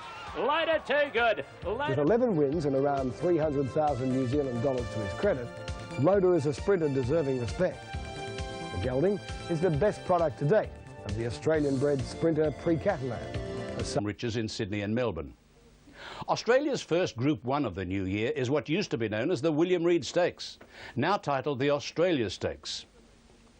12 months earlier, this was the race which saw Hariba explode away with one of the biggest individual performances we've seen since the era of Vane. What would 1996 unfold? And it's Brawny Spirit, 1.5, Sequalo and Strategic starting to join in quickly. 2 lengths further back, Racer's Edge, fourth from Poetic King. Up to the bend, Brawny Spirit, a half length in front of Strategic. Sequalo, the centre, under pressure, they're rolling out. And Racer's Edge has got the rails run at the 200-metre mark. They straighten Strategic out wide. Race to Brawny Spirit from Racer's Edge. But the 3-year-old explodes away, Strategic. He's home and hose, 3 in front. Rancho Scooter second from Brawny Spirit. All Strategic by 3. Rancho, Sequalo and Strategic starting to join in quickly. 2 lengths further back, Racer's Edge, fourth from Poetic King. Up to the bend, Brawny Spirit, a half length in front of Strategic. Sequalo, the centre, under pressure, they're rolling out. And Racer's Edge has got the rails run at the 200-metre mark. They straighten Strategic out wide. Race to Brawny Spirit from Racer's Edge. But the 3-year-old explodes away, Strategic. He's home and hose, 3 in front. Rancho Scooter second from Brawny Spirit. All Strategic by 3. Rancho. This was a fitting result for some astute planning by trainer John Hawkes, who realised that this would... Race nice and fresh. With one exception, there's one horse still out. With one exception, there's one horse still out. In the Royal Sovereign. And Vernal is a shade slow at last as they come to the 700 metres mark. Saturn Planet on the inside and Successful are the 2 leaders, and they're clear of Delinquent. On the rails, fourth is Vernal. On the inside of Catalan Opening, 3 deep is Ravada. Super Slew is off the track on the outside of Donar. Falante is worse than midfield, close to the fences. They turn for home from Classy Fellow, Wave a Tree and Burrito. Coming over the rise, and Successful headed Saturn Planet. Catalan Opening into the clear is running a heck of a race. Catalan Opening has cantered to the lead at the 200 mark. He dashed clear of Successful, Saturn Planet, followed by Vernal, but it's all Catalan Opening 100 out. Here's Falante out of the pack going after him. Catalan Opening, though, shaken up in the last little bit, is holding Falante at bay, and Catalan Opening scores a sparkling first up win. Falante second, Ravada third, followed by Delinquent, Successful. Earlier in the Express Stakes, jockey John Marshall was lucky not to sustain a serious injury in this fall aboard March Hare. Oh, there's a fall on the turn, March Hare. March Hare is down just before the home corner. Saintly went on to win the race. Along the rail, and look at Saintly. Saintly jumping out of the ground, swamps Juggler, and Saintly has come from nowhere. The Bart Cummings. March Hare is down just before the home corner. Saintly went on to win the race. Along the rail, and look at Saintly. Saintly jumping out of the ground, swamps Juggler, and Saintly has come from nowhere. The Bart Cummings. Racing a sad rat. There is too. The horse that fell, March Hare, came through the incident with no abnormalities. Have a look at that. What an incredible fall, but also what an incredible performance by Saintly. Saintly was alongside the fallen horse at the time, and there he is at Chestnut trying to get a run through. He's actually brought to a standstill there, but gets the split, and look at how he lengthens his stride. Dancer charging along the rail, and look at Saintly. Saintly jumping out of the ground, swamps Juggler, and Saintly has come from nowhere. Also Saintly's saddle slip, which was just another little inconvenience he had to overcome. It was out 1995 CF4 Stakes at Sandown Park had seen Horse of the Year Jeune feature in a stunning comeback. This year, the race was hailed as a head-to-head between Jeune and his Horse of the Year predecessor, Mahogany. Sprint on now into the straight. Racer's Edge, the leader, Mahogany, got out off the rail as Circles of Gold didn't come round the turn well, and Mahogany has Racer's Edge in his sights. Hall went for the whip. Racer's Edge led by 2 lengths. He's got away. Racer's Edge got 3 in front now from Mahogany. Count Shivers running on to third. Jeune is still second last, but Racer's Edge all the way. He's 5 in front of Mahogany and Count Shivers, then Circles of Gold. Racer's Edge, what a win! 6 lengths.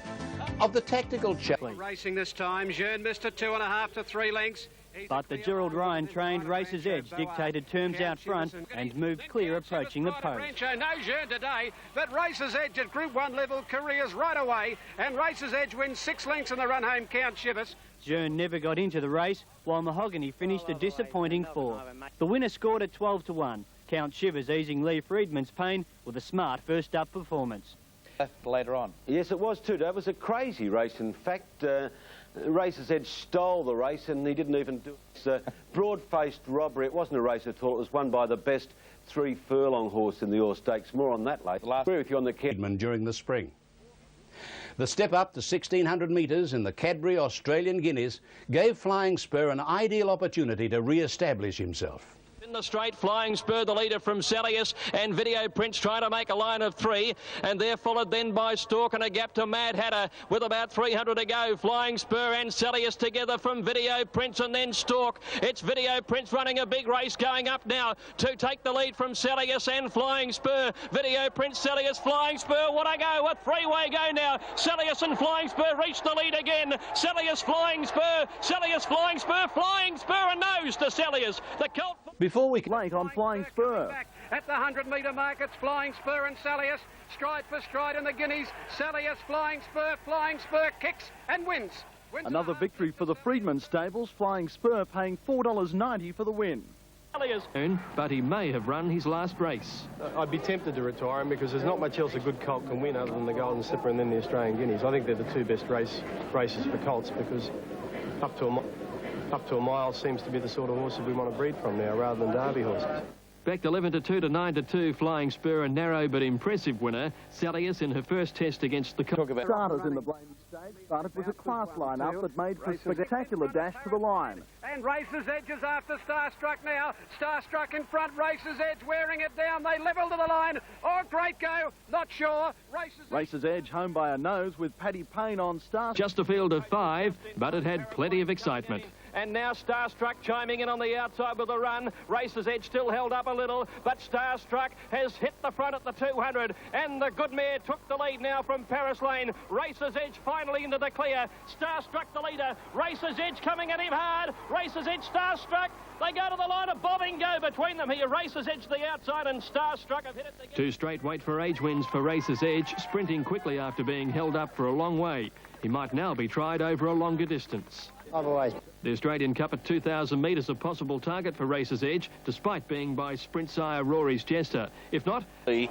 One of the most exciting races you'll watch throughout the autumn, possibly, because you've got an excitement machine in our Maze K, and if one of these other 2 happen to take the race up to him, you're in for a thrill, and if they don't, he'll come away and absolutely pulverise them, and that'll be equally thrilling, I think. It's the one who'll run home.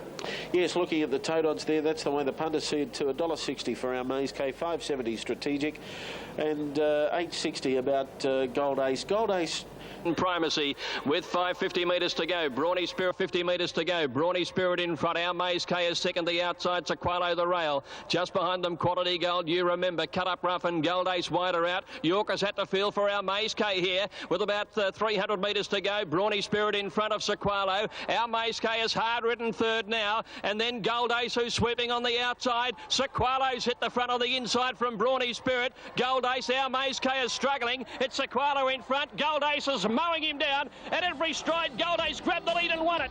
Flying Strategic the outside, or Sequalo for second.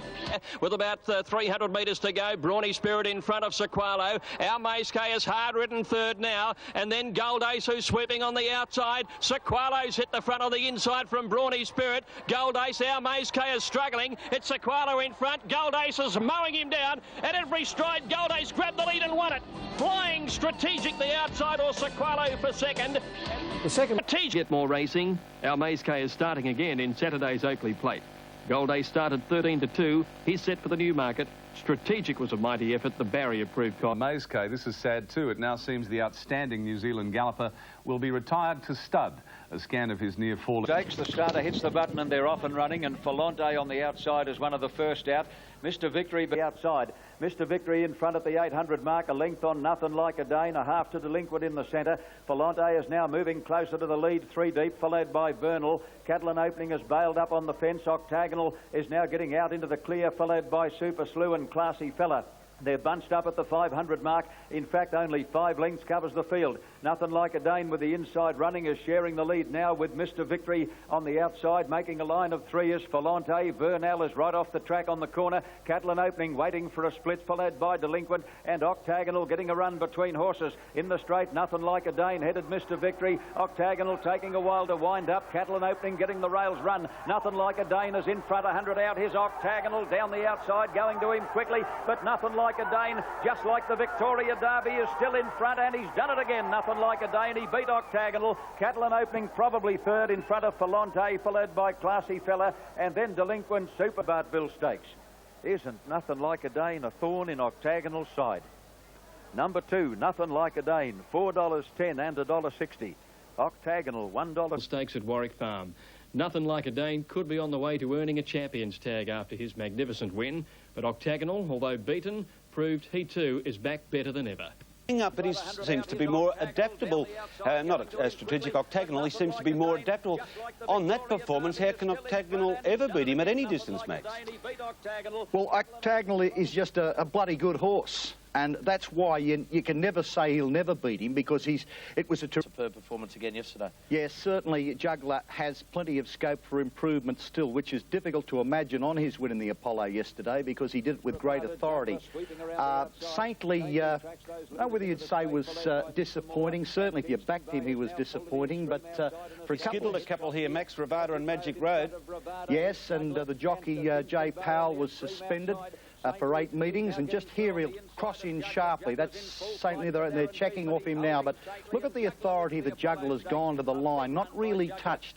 Tough horse, a good horse, and there was... Diamond Stakes, $500,000 here.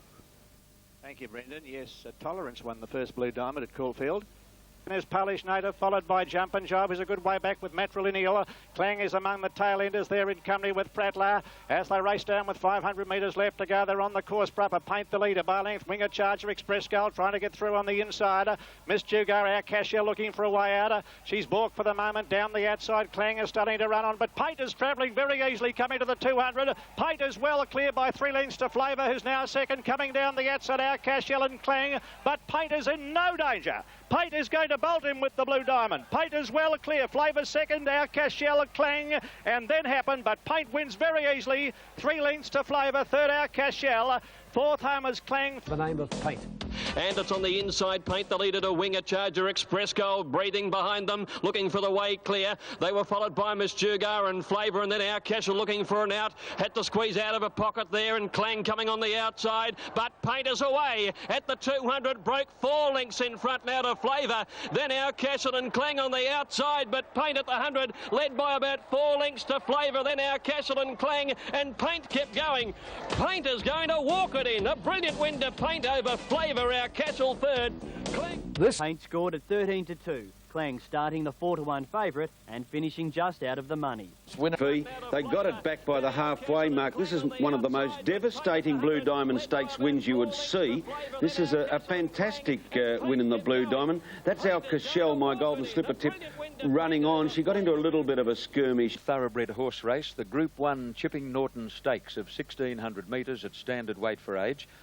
Only a way on the outside is Pharaoh. They're tight and compact at the 700 mark, and 10 a lead, a half to Dane Win. Going up 3 wide now, Kingston Bay to put some pressure on them, and they've quickened appreciably. A length and a half away, March Hare, followed by Juggler, who's now being ridden a bit. Pharaoh's 3 deep, and the Penny last of the 7, but keeping in touch as they come around the corner. Into the straight, Kingston Bay 3 deep, Dane Win in the centre. 10 are on the fence, and they turn together clear of Juggler, who's flat to the boards, but getting out after them. And old Pharaoh, right out in the middle of the track, is running a bit of a race. Juggler hit the lead past the 200 from Kingston Bay. Dane Win's gone, and Juggler sprinted away 100 metres out. He's going to bolt in. Juggler racing away is going to make it 2 wins in 7 days on the Warwick Farm track. A brilliant win to Juggler. March Hare got second. The Penny is surprised. Out in the middle of the track is running a bit of a race. Juggler hit the lead past the 200 from Kingston Bay. Dane Win's gone, and Juggler sprinted away 100 metres out. He's going to bolt in. Juggler racing away is going to make it 2 wins in 7 days on the Warwick Farm track. A brilliant win to Juggler. March Hare got second. The Penny is surprisingly good third, followed by Kingston Bay. Max, I think Juggler's probably the best miler in Australia at this moment, but Dane would have to be quick.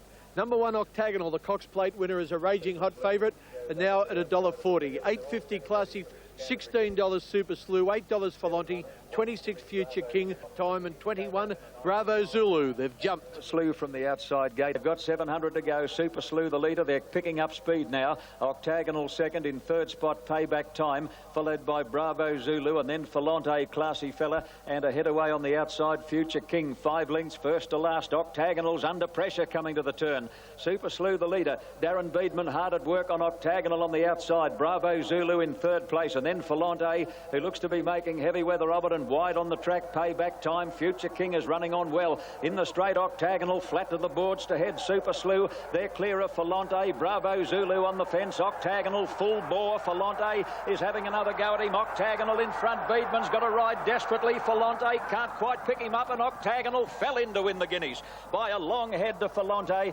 Future King wide out, probably third in front of Class. Looked like he could have been in trouble a couple of times, but the horse responded magnificently. There he is going to the lead, and here comes Mick Dittman on the outside on Falonte.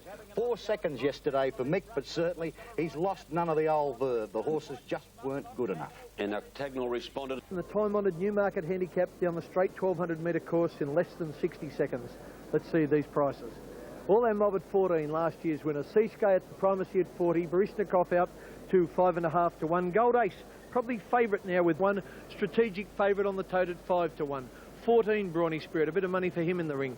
25 Sequalo, 12 cut. Second placing Mobile Lincoln. Primacy is right there. Behind them is Strategic and Petit Amour, and then came Centile, Power and Glory, and a fair break to All Our Mob. Out on the grandstand, Brawny Spirit, the leader from Del Sol, and Sequalo is coming at them with Drum coming down the middle of the course. Gold Ace races to the 250. He's 3 lengths in front of Primacy and Strategic, and on the grandstand, Brawny Spirit and Sequalo. I think they're in front out here. It's Brawny Spirit, Sequalo, Brawny Spirit and Sequalo.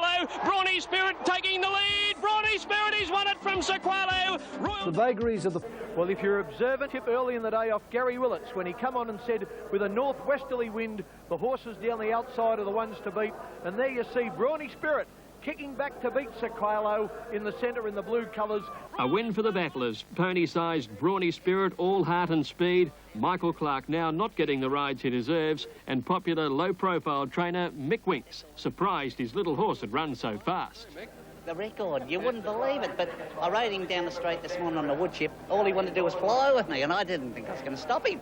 You know, that's the way he is. He just felt that well. A course record win for Brawny Spirit, starting 12 to 1. Gold Ace most unlucky, almost fell at the start, then first home on the... Kenny Callender now to find out what the latest is with the market. Ken. Yeah, thanks, Eddie. Well, Jean come in a touch early, but he's out now to 10 to 1. He was just nosed out by Starstruck in this race, Warrior. Racer's Edge in scintillating form is at 9 to 1. 13 to 2, 6.5 to 1. Higgins is Roy Higgins is tipped 40 to 1. The Hot Pot, nothing like a day, and I had him at 9 to 4 at 3.20. He's into 3.10, $3.10, just over 2 to 1. Saintly is into 8 to 1 now, might come in a little bit more. He's my pick, Saintly, Darren Beedman to ride him, and the other 3 are...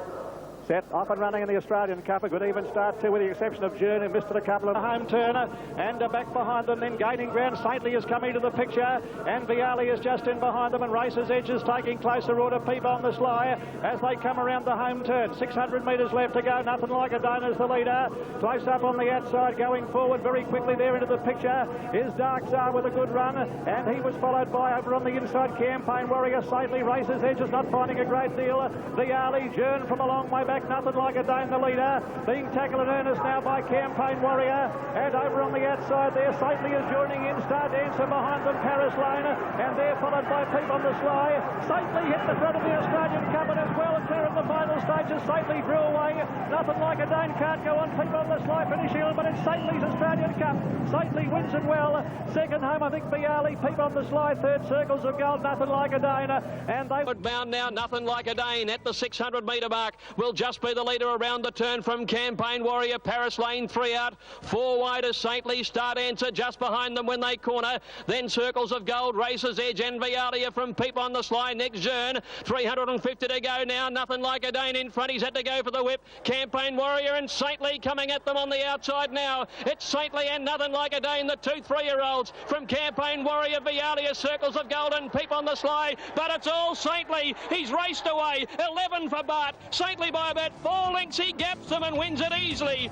Vialia or Peep on the Sly for the Miners. A photo. Circles. This had a big day in Melbourne today, and look at him stride away. He was 3 deep all the way, but Darren told me earlier in the day he's such a long strider, you're better off being 3 wide travelling on him than being cluttered up, and oh, that's what you call a win. 4 lengths, Gary. Saintly never better than 3 wide, but an absolutely dominant win. The first 3-year-old since Dulcify to score. He certainly showed a great deal of acceleration. Nothing like Flemington. The horse likes it, I like it, and I like the prize money. It's all great. It is great when there's $552,000 for first, with the Saintly taking that out. Back to Sydney now for the Rosehill Guineas and Derby. Jearn may have run his in Derby.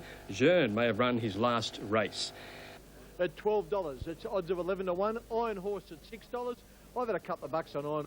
Bookies are a little bit more generous, but on the tote, these are Victorian TAB prices. She's showing at odds of 5 to 4 on or $1. Simon, you know these.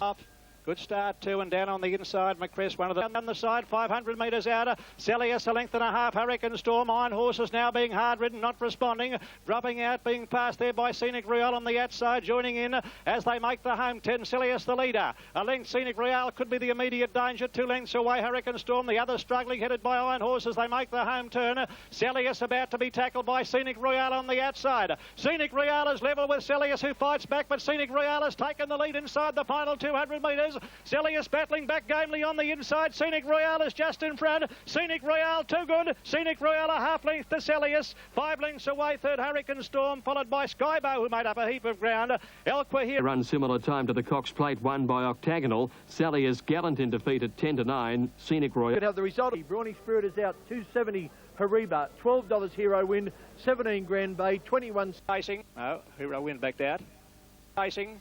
Grand Bay jumped out well, and Hero Wind has missed the start by 6 lengths. Grand Bay is the early leader from last of all. Coming down the school side, 600 metres outer. Grand Bay by a neck on Hariba. A length and a half to Street Talk. All our mob going forward quickly. At the head of the others came Hero Wind as they come up towards the home turn. Hariba is level now with Grand Bay. 3 deep as Street Talk coming to the picture. 4 deep as All Our Mob as they make the home turn. All Our Mob the outside, Street Talk. Hariba struggling at the moment. Grand Bay still there on the inside as they straighten up. But All Our Mob has swept to the lead at the top of the straight and is well clear. Street Talk is second. Hero Wind is coming home well. Hariba will run nearly last, but it's All Our Mob in no danger halfway down the running. Has got it shot to pieces. All Our Mob comes away for a big win. All Our Mob by 4 lengths to Hero Wind. Third home is Street Talk, then Sir Boom and Grand Bay. And there's another favourite down at Hariba who's run Absolute. Yes, and the versatile All Our Mob, a Newmarket Stradbroke and Turnbull winner, way too good, but trailing. I'd broken down, but a vet's examination later revealed the big sprinter was lame in the off foreleg. The full extent of his problems won't be known. Just struck from the Hawk stable. Okay, I'm sticking with Chlorophyll. I don't know if I'll need it if it gets beat, but it's showing at odds of 10 to 1 or $11. From the top, Talanda $7.50. Lido Keen, Peruzzi a hot favourite, $3.60 now, $3.60 for $1 investment. $15 Bionic Best, 51. 1,500 metres under grey skies at Road. Last as they come to the turn. Talanda's in front, nearly a length to Chlorophyll, 2.5 to Shame and Peruzzi. They're both getting lovely runs behind the pace, followed by Bionic Bess, and then dipping Moment's Pleasure. Further back, Mad Cheverl, Destruct So Keen, Vital Consent, Light Up the World, Isolder and Futile. Heads a turn for home. Talanda, the leader. Chlorophyll has raced up to grab her. 2 lengths away. Shame about to be hooked out. Peruzzi under the whip, not doing enough. And then Bionic Bess and dipping at the 200. Chlorophyll raced to the lead in the Max Lee's colours. Shame about to get to second. Bionic Bess wide out, running on strongly. But Chlorophyll is clear with 100 to go. This mare has grown a leg in recent weeks and she's going to bolt in. It's Chlorophyll, a brilliant winner over Bionic Bess. Shame will get third in front of Talanda. So Keen wide out, then Destruct, Pontel Lass Vigil, followed by and Futile last in the Group 1 Coolmore Classic for 1996. Simon. Over the top, it is magnificent. Nothing like a Dane's on his way in. It's all about to happen. I'm excited. I can't wait. Okay, quick run down the tote board. Nothing Like a Dane's taken his place. Octagonal's favourite, $2.90. $3.30, Nothing Like a Dane. $3.40, Saintly. Royston into 20 to 1. Falante 9 to 1 or $10. The others are all... Back on all fours, and they're off and running in the Amy Guineas. Carted pretty deep as they come down the side. to the 700 metres mark, and it's Delinquent the leader. In second place, Interval Under Pressure. Super Slew on the outside. Nothing Like a Dane on the fence, being ridden a bit as they come to the turn, followed by Royce in. Octagonal 3 deep is also under heavy pressure, and then Falante and Saintly is taken to the extreme outside as they turn for home. In the straight, Delinquent the leader. Nothing Like a Dane looming up on the outside. Octagonal and Saintly right out in the middle of the track. Nothing Like a Dane hit the lead at the 200, but Octagonal has gobbled him up on the outside. Saintly is going to have the last shot at them. Octagonal just in front of Nothing Like a Dane. Saintly on the outside. Octagonal just in front as they get near home. Saintly lunge. Octagonal wins the Guineas from either Saintly on the outside or Nothing Like a Dane, which kicked again. You couldn't have written the script any better than that. Also under heavy pressure, and then Falante and Saintly is taken to the extreme outside as they turn for home. In the straight, Delinquent the leader. Nothing Like a Dane looming up on the outside. Octagonal and Saintly right out in the middle of the track. Nothing Like a Dane hit the lead at the 200, but Octagonal has gobbled him up on the outside. Saintly is going to have the last shot at them. Octagonal just in front of Nothing Like a Dane. Saintly on the outside. Octagonal just in front as they get near home. Saintly lunge. Octagonal wins the Guineas from either Saintly on the outside or Nothing Like a Dane, which kicked again. You couldn't have written the script any better than that. Flashing. Wow. Guineas.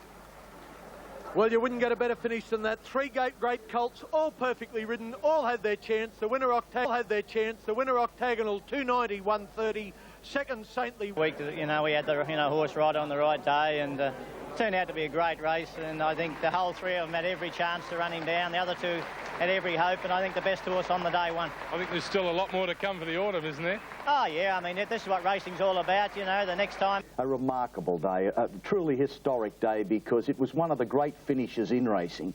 It promised to be something outstanding, and it certainly lived up to it. I'm referring, of course, to the aim. It's thoroughly deserved when this horse is one of the most courageous I think we've seen in recent years. I don't know whether he's the best, whether he's a Kingston Town, but by gee, he gives his all. Well, he's trained for a great empty quarter, and if the world came to Brazil for Formula One, the best certainly made the pilgrimage to the United Arab Emirates for the richest race in the history of thoroughbreds, the $4 million Dubai World Cup. The main race for miles on dirt. The best of Europe, Japan and Australia are in the lineup, but the best of the best these days comes from America. 13 consecutive times a winner, Cigar. Because the carrier takes them on. At this stage, halfway stage, Dame Wins got the split between the pack. Getting them covered is Pentime making ground the outside. Then comes Halligan virtually in all-white jacket as they come to the top of the home run. And this Cigar, he's going double as they turn for home with 3 furlongs to go. The carrier tries to make a race of it. Cigar the star-sleeve jacket. Yellow slice, here comes Pentire. Dame Win can fight no more. Soul of the Matter has made giant strides through, but Cigar goes for home. A quarter of a mile to go. And Cigar has it, but here comes Soul of the Matter on the outside, and Soul of the Matter comes to press for Cigar. America 1 and 2, Pentime back in third. They've got a furlong to go. It's a duel to the line. There's Soul of the Matter the outside of Cigar, and Cigar is digging deep. He's never had to fight harder. He's coming back. It's going to be Cigar who's going to take it up to the line. Cigar by 3 parts of it. 14 out of 14 for Cigar. A world champion. Soul of the Matter is second.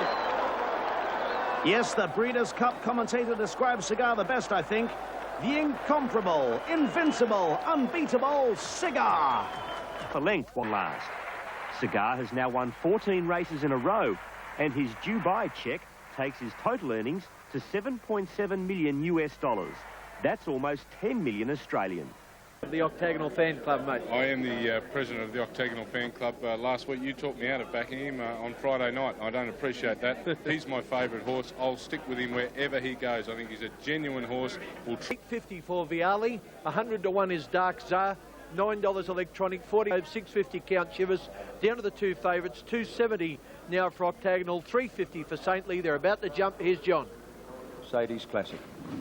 They're often running good starts, and Dark Czar, if anything, is a shade tardy to begin. Now, Circles of Gold has burst away. It's Circles of Gold a mile in front now. She led by about 4 lengths to Alcove. Bozart has dropped off, followed by Viali. Electronic 3 deep under pressure. A gap to Starstruck. Saintly is about to take off with Delinquent, followed by Count Chivas. Octagonal is tacking onto the main bunch. Beedman looked as though he was going to get between horses, but changes his mind, and he is still tracking Saintly as they turn for home. Circles of Gold has got a big lead turning the corner. Circles of Gold about about 4 in front of Alcove. Count Shivas, Electronic, Saintly and Octagonal. Here come the 3-year-olds down the outside.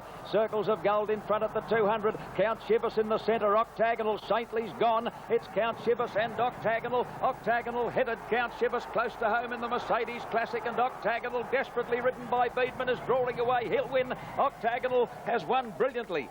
From Count Shivas, third's close, Electronic or Saintly, followed by Viali, Circles of Gold, Alcove, Beaux-Art, Turn for home. Circles of Gold has got a big lead turning the corner. Circles of Gold about 4 in front of Alcove. Count Shivas, Electronic, Saintly and Octagonal. Here come the 3-year-olds down the outside. Circles of Gold in front at the 200. Count Shivas in the centre. Octagonal, Saintly's gone. It's Count Shivas and Octagonal. Octagonal headed. Count Shivas close to home in the Mercedes Classic, and Octagonal, desperately ridden by Beedman, is drawing away. He'll win. Octagonal has won brilliantly. And so, Simon, I think we can call him a champ. Saintly didn't stay, but Octagonal sure did, and he beat the older horse, Count Shivas.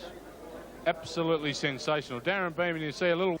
I think he's definitely earned it now, and by far the best horse I've ever trained, might ever train for that matter. But the opposition again yesterday, but no, seriously, he's a tremendous horse. I think champion 3-year-old and will probably be horse of the year this year. And Beedman's performance on him yesterday.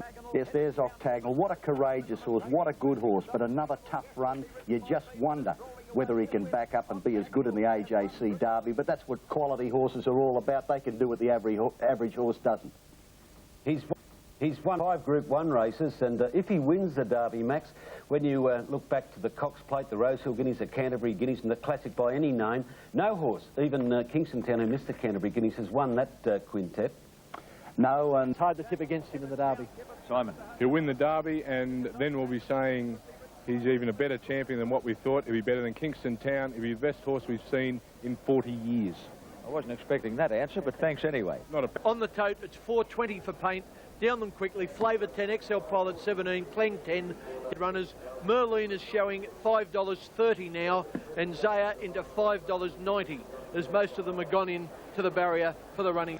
Off and running in the slipper. Good start. Brave Bulldog is a shade tardy to begin. Magic of Sydney's going straight back to last. And Excel Pilot is away brilliantly. Paint is going fast in the early stages, followed by off the lead. 600 metres out, Excel Pilot the leader. In Paint getting off the fence now, moves into second spot as they come around the home turn. Flapper carted 3 deep. Flavors 3 wide on the outside of Master Jolly. Armadale on the fence. Merlin looking for the way out. Oh, there's trouble on the turn as Merlin came out. Brave Bulldog was hampered, and so was Sovereign State. Magic of Sydney is taken to the extreme outside. Coming to the 200 mark, Paint is the leader, but here comes Merlin. Merlin on the outside is coming at Paint with Flavour between them. Merlin shot to the front 100 metres out. She's racing away, the little Danehill filly, and Merlin is going to score a magnificent win in the slipper. 4 for the Freedmans. Paint got second, Flavour third. Then Batavian, Armadale, Zaya. Trainer Lee Freedman. He's got slipper written all over him because he's now won 4 in a row. And there's Lee Freedman's beer. Tooheys promised him free beer for the rest of his life if he could win the Golden Slipper. And boy, oh boy, I think Simon O'Donnell's... I got her out in the straights. I knew she'd get to the line, and she's a brilliant filly. What about the slippers with his filly Merlin, and winning jockey Greg Hall copped Australia's largest ever fine, $50,000, and he was suspended for 4 weeks as well for interference during the race. But Greg Hall did what he had to do. Of course, I was on Merlin. The critics say that Greg only had to wait another 50 metres. He would have got a clear run anyway. But great jockeys don't wait, they make it happen. Well, Keith Elliott... Octagonal, Nothing Like a Dane and Saintly. A showdown between the best 3-year-olds in the land at Royal Randwick. Not just... Wins the Guineas. I've ridden a lot of great horses, a lot of champions. But I'd say he'd have to be the best from 1.25 miles onwards. And win it and train the whole 3. But no, you got to wait 20 years to get the opposition like we've got in the Derby here on Saturday. They're calling it the Derby of the Decade. This out today, as far as I'm concerned, he's already... Number 1 Octagonal, $2.30. Number 2, Nothing Like a Dane, $3.30. Number 3 Saintly is in now from $5.50 to $5.30. Peep on the slide. More than 2 to Volante, another 2 to Super Slew, and then Saintly, followed by Reasons. Octagonal's about 8 lengths off the lead, maybe a little more, and then Peep on the Sly and Magic, and 3 lengths away last Sky Bow. Past the 800 metres mark. Interval the leader by a half to nothing like a Dane. Royson third, hasn't covered 1 inch of extra ground. Volante is coming into it now, followed by Super Slew and then Saintly. Octagonal about to take off. 3 deep is starting to pick up these leaders as they near the turn, followed by Magic and then Reasons. Peep on the Sly and Skybow tailed off under the whip as they come around the turn, where Nothing Like a Dane takes the lead. Nothing Like a Dane hit the front up the rise. Volante's the first to go after him. Here comes Saintly with Octagonal down the extreme outside, out after them now. Volante headed Nothing Like a Dane, further out Saintly, and here comes the Big O. Octagonal with the last run at them. Volante, Saintly and Octagonal, they've come away from Nothing Like a Dane. Saintly and Octagonal, Beedman throwing everything at Octagonal, he gets there, yes, Octagonal wins the Derby. Octagonal again by a neck to Saintly. Volante third, Royson. These leaders as they near the turn, followed by Magic and then Reasons. Peep on the Sly and Skybow tailed off under the whip as they come around the turn, where Nothing Like a Dane takes the lead. Nothing Like a Dane hit the front up the rise. Volante's the first to go after him. Here comes Saintly with Octagonal down the extreme outside, out after them now. Volante headed Nothing Like a Dane, further out Saintly, and here comes the Big O. Octagonal with the last run at them. Volante, Saintly and Octagonal, they've come away from Nothing Like a Dane. Saintly and Octagonal, Beedman throwing everything at Octagonal, he gets there, yes, Octagonal wins the Derby. What a Simon, you give a big cheer there. What a horse he is. $2.20 and $1.20 on the plate. Volante, what a race he turned in. And Octagonal grabbed them both right on the post. Darren Beedman, well might you wave your whip in a late... On the bitumen, this horse is an absolute champion. Credit to Saintly, Volante as well. Any other year, Volante probably wins a Derby, but it ran up against 2 out-and-out class horses. The Toppy, it is an out-and-out champion. It's the best horse in the world. Here, and I think I've seen more atmosphere ever at Randwick, with the possible exception of when Superimpose won his 4th big mile in a row. The O must be for outstanding. Here at Caulfield, the crowd rose and cheered. The cheer here was deafening. He's a sensational horse, 4 Group 1 wins in 4 weeks, 6 in his career. He's already 3rd on the Australian Stakes tally list. He's very, very special. I think he probably is verging on what John Hawkes thinks he is, a champion. Max Caster, let's race down the toe forward. Doremus just over $17, Pharaoh $67, Star Dancer's come in a little bit at just over $17, All Our Mob at $8, Dennis Singer $10 exactly, Juggler Favourite $3.80, Catlan Opening Well in Commission $8, Nick's Joy 40 to 1, Pacarenga Stars Big Odds, Ravada at 20 to 1, Shame $11 or 10 to 1, Sprint Buy $17, Magic Roadie 4, the Penny... BMW Doncaster. Out of the 2 leaders, Al Marquis in 3rd place, Nick's Joy on the fence, followed by Sprint By, and then Dana Singer. Pharaoh carted wide on the turn, Jugglers on the fence behind a big bunch of horses, followed by All Our Mob and then Bionic Bess, and well back as Shame as they come over the rise. It's Ravada getting to a narrow lead over Magic Road, Dana Singer coming after them, Old Pharaoh running a bit of a race, Ravada, Magic Road coming again, Dana Singer getting to them, Sprint By coming through in the centre, Dana Singer looks to have got to a narrow lead over Sprint By as they get near home, Juggler is flying late. Sprint By wins the Doncaster from... What a triumph. Sprint By wins the Doncaster from either Dana Singer or Juggler, which flew after being badly held up for a run. Then All Our Mob followed by Sprint By, and then Dana Singer. Pharaoh carted wide on the turn, Jugglers on the fence behind a big bunch of horses, followed by All Our Mob and then Bionic Bess, and well back as Shame as they come over the rise. It's Ravada getting to a narrow lead over Magic Road, Dana Singer coming after them, Old Pharaoh running a bit of a race, Ravada, Magic Road coming again, Dana Singer getting to them, Sprint By coming through in the centre, Dana Singer looks to have got to a narrow lead over Sprint By as they get near home, Juggler is flying late, Sprint By wins the Doncaster from... What a try. 9 of his... the moon.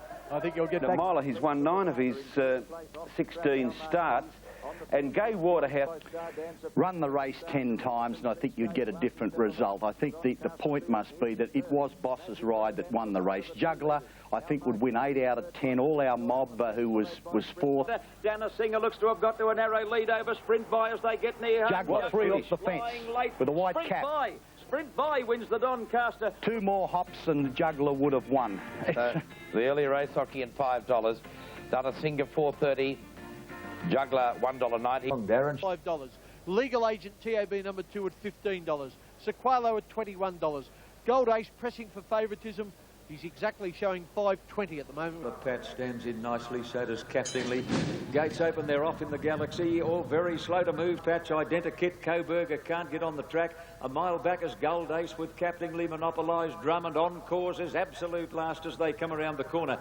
Into the straight, Sword with the inside running shares the lead with Blazing Aspect, 3 deep Sequalo, and then Zed Ritz, Legal Agent on the fence, followed by Krista Moss Rocket further out as they come over the rise, and then Gold Ace on top of the hill. Sequalo put his head in front of Blazing Aspect. Moss Rocket pounces. Moss Rocket takes the lead past the 200. Here comes Gold Ace. Gold Ace is after Moss Rocket. He's got him. Gold Ace sweeps to the lead 100 metres out, and he is annihilating them. Gold Ace is racing away, and he bolts away with the Galaxy. Identikit got up for second. Third's very tight. Moss Rocket all monopolised, which flew. And then last as they come around the corner.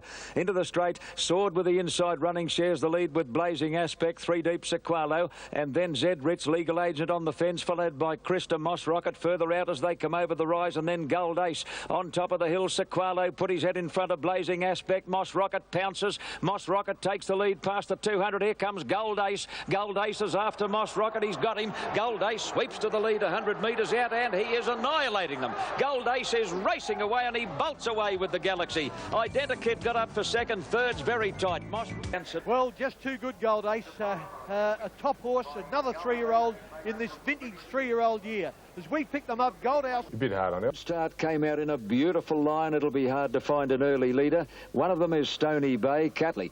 Stony Bay is rounded up quickly by Flying Spur. Flying Spur leads into the straight over Kidman's Cove and the old boy Pharaoh on the outside. Followed by Sprint By, then Catlin opening, and Al Marquise as they top the rise. Stephen King sitting as quiet as a mouse on Flying Spur. Now he says go, and last year's Golden Slipper winner exploded clear. Sprint By getting into second place, followed by Catlin opening and Kidman's Cove, but it's all Flying Spur.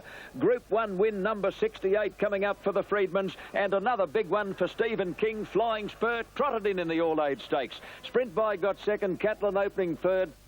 Spur leads into the straight over Kidman's Cove and the old boy Pharaoh on the outside. Followed by Sprint By, then Catlin opening, and Al Marquise as they top the rise. Stephen King sitting as quiet as a mouse on Flying Spur. Now he says go, and last year's Golden Slipper winner exploded clear. Sprint By getting into second place, followed by Catlin opening and Kidman's Cove, but it's all Flying Spur. Group 1 win number 68 coming up for the Freedmans, and another big one for Stephen King. Flying Spur trotted in the All-Age Stakes. Sprint By got second, This was arguably the finest individual performance by any horse for the entire autumn, with the exciting... After the Futurity in Melbourne, and we're of the opinion that had we done that, he probably would have gone through this preparation unbeaten. He's nearly as good a horse as we've trained. I got a lot. Take a look at the Queen Elizabeth Stakes, Group 1. They're under starters' orders. Has the button, and they're ready to break, and they're off. Good start, and one of the first out is Juggler from the inside barrier by 600 out. Sober Suit, the leader over Nick's Joy. Pindy's had a cushy run, so has Dana Singer fourth, followed by Juggler from All Our Mob, and then Corndale, the Penny. Doremus is going to be pushed about 4 deep on the turn, further back Bionic Bess, and then Super Slew and Auntie Mary is last as they turn for home. Coming around the corner at the 400 mark, Sober Suit is tackled by the Epsom winner, Nick's Joy. Nick's Joy takes the lead on top of the rise. Here's Juggler. Juggler into the clear after him quickly, followed by All Our Mob, and wider out Doremus running on very strongly. Juggler hit the lead past the 200. Doremus coming down the outside, though, is thundering home. Doremus is coming after Juggler. Doremus put paid to Juggler in 2 strides, takes the lead and races away to score a brilliant win. Doremus comes from last to beat Juggler. Coming around the corner at the 400 mark, Sober Suit is tackled by the Epsom winner, Nick's Joy. Nick's Joy takes the lead on top of the rise. Here's Juggler. Juggler into the clear after him quickly, followed by All Our Mob, and wider out Doremus running on very strongly. Juggler hit the lead past the 200. Doremus coming down the outside, though, is thundering home. Doremus is coming after Juggler. Doremus put paid to Juggler in 2 strides, takes the lead and races away to score a brilliant win. Doremus was group third. On Doremus in the Queen Elizabeth, Shane Dye. How are you, mate? What a fantastic win by him, and he's going to be very hard to beat in the Doomben Cup. How did he feel in running? Unbelievable. I couldn't believe it at the half mile when I just want him to go forward, and I asked him to get up behind All Our Mob, and I can see how he won a Caulfield and Melbourne Cup now. And From a Derby point of view, sensational run. Certainly. bit of superimpose about the win. It was a touch of supers about him, wasn't there, mate? Yeah, no, it was brilliant. And when he emerged, David, but this is the sign of a real top-class horse. It was the Queen Elizabeth was run in race record time. The pace up front allowed Doremus to really stay on. There he is charging down the outside, and it's a good training feat for Lee Friedman to get Doremus back after an arduous cup campaign in the spring. And look at Juggler. Juggler, very game, very consistent, but I just... Well, the rail highlighted by the Schweppes Australasian Oaks, and it's hard to believe this was the Australasian Oaks. Innocent Affair will lead them to the home turn, and the Schweppes Australasian Oaks at Group 1 level by a length and a half, nearly 2. In second place in Classic Allura. Head away on the inside, Unpretentious has had a good run at the 600. They go now. Esther Kelly revs up behind those, and then 2.5 to top ratio. They're quickening considerably. Over on the outside, Miss Margaret warming to her task, followed further back, but not on Friday. Princess Quilla, the rail out wide like a smile, and then came Gaelic Joy. Unpretentious got a dream run in the straight and went through to lead. Classic Allura out wide as they come to the 200. Still their Innocent Affair, and here's Like a Smile starting to zoom at them out deep. She's sprinting home. Like a Smile has revved up very quickly, and it's Group 1 success for Peter Hayes at his home headquarters. Like a Smile spears away to win easily. It developed into a silly run in the straight and went through to lead. Classic Allure out wide as they come to the 200. Still their Innocent Affair, and here's Like a Smile starting to zoom at them out deep. She's sprinting home. Like a Smile has revved up very quickly, and it's Group 1 success for Peter Hayes at his home headquarters. Like a Smile spears away to win easily. It developed into a silly sprint. By the 1986 Melbourne Cup winner at Telek, a son of the internationally... 100 metres.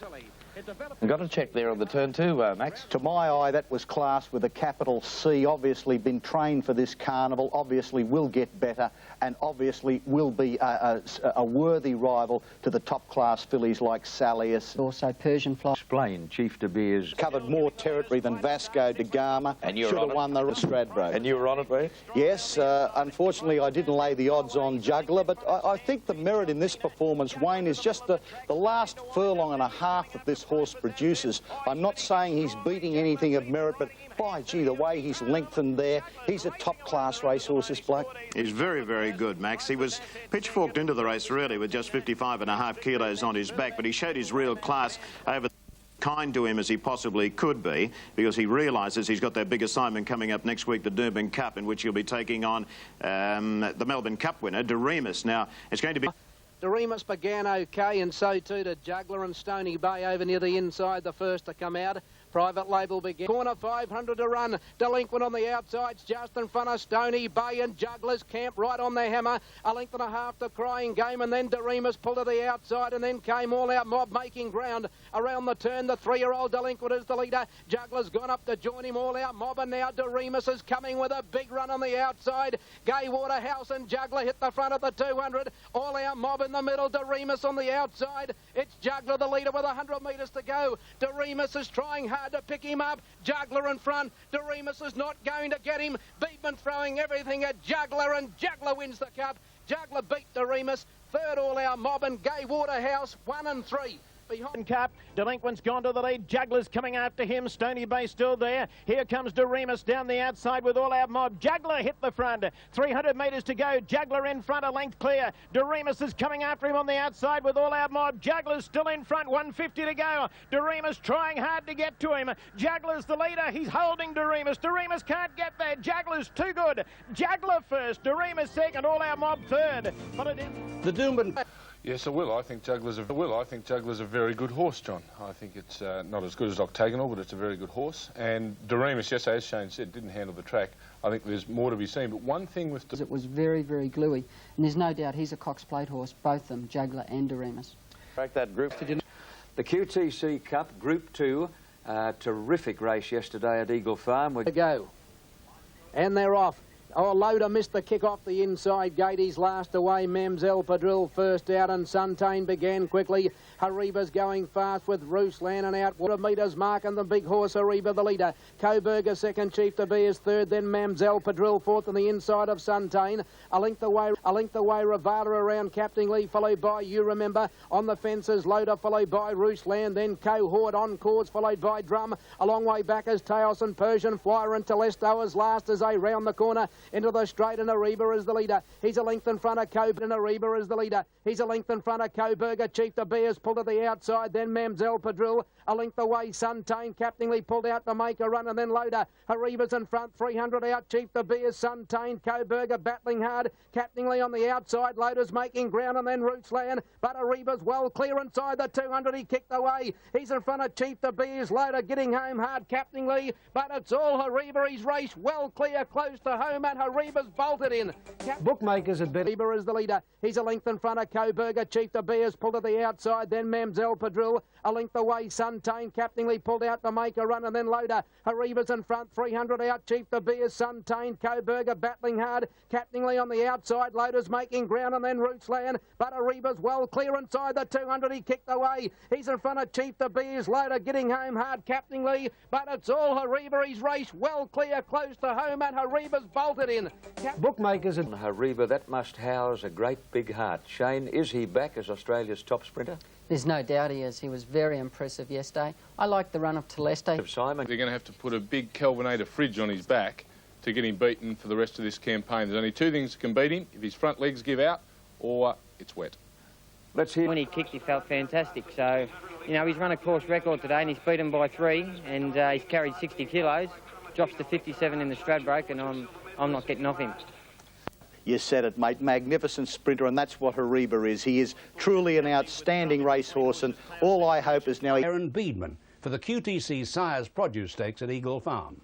Wait here in front of Crystal Power, leads by a length. Forgotten Hero, a neck away third, then Last Snippet and Hornet. Regal Centre over on the inside. Flavour coming out wide, starting a strong run, then Superb Lady. Where's Anthem? He's back second last. He's coming to the extreme outside. He's starting to wind up. Forgotten Hero moved up to wait here. Flavour on the outside, joining them. So is Regal Centre. Anthem is really hitting top gear on the outside. He's flying home now. It's Flavour just in front. Anthem's is coming at him. Anthem moved up to Flavour. Oh, geez, good. Look at him go to the line. Anthem. How was that for the season?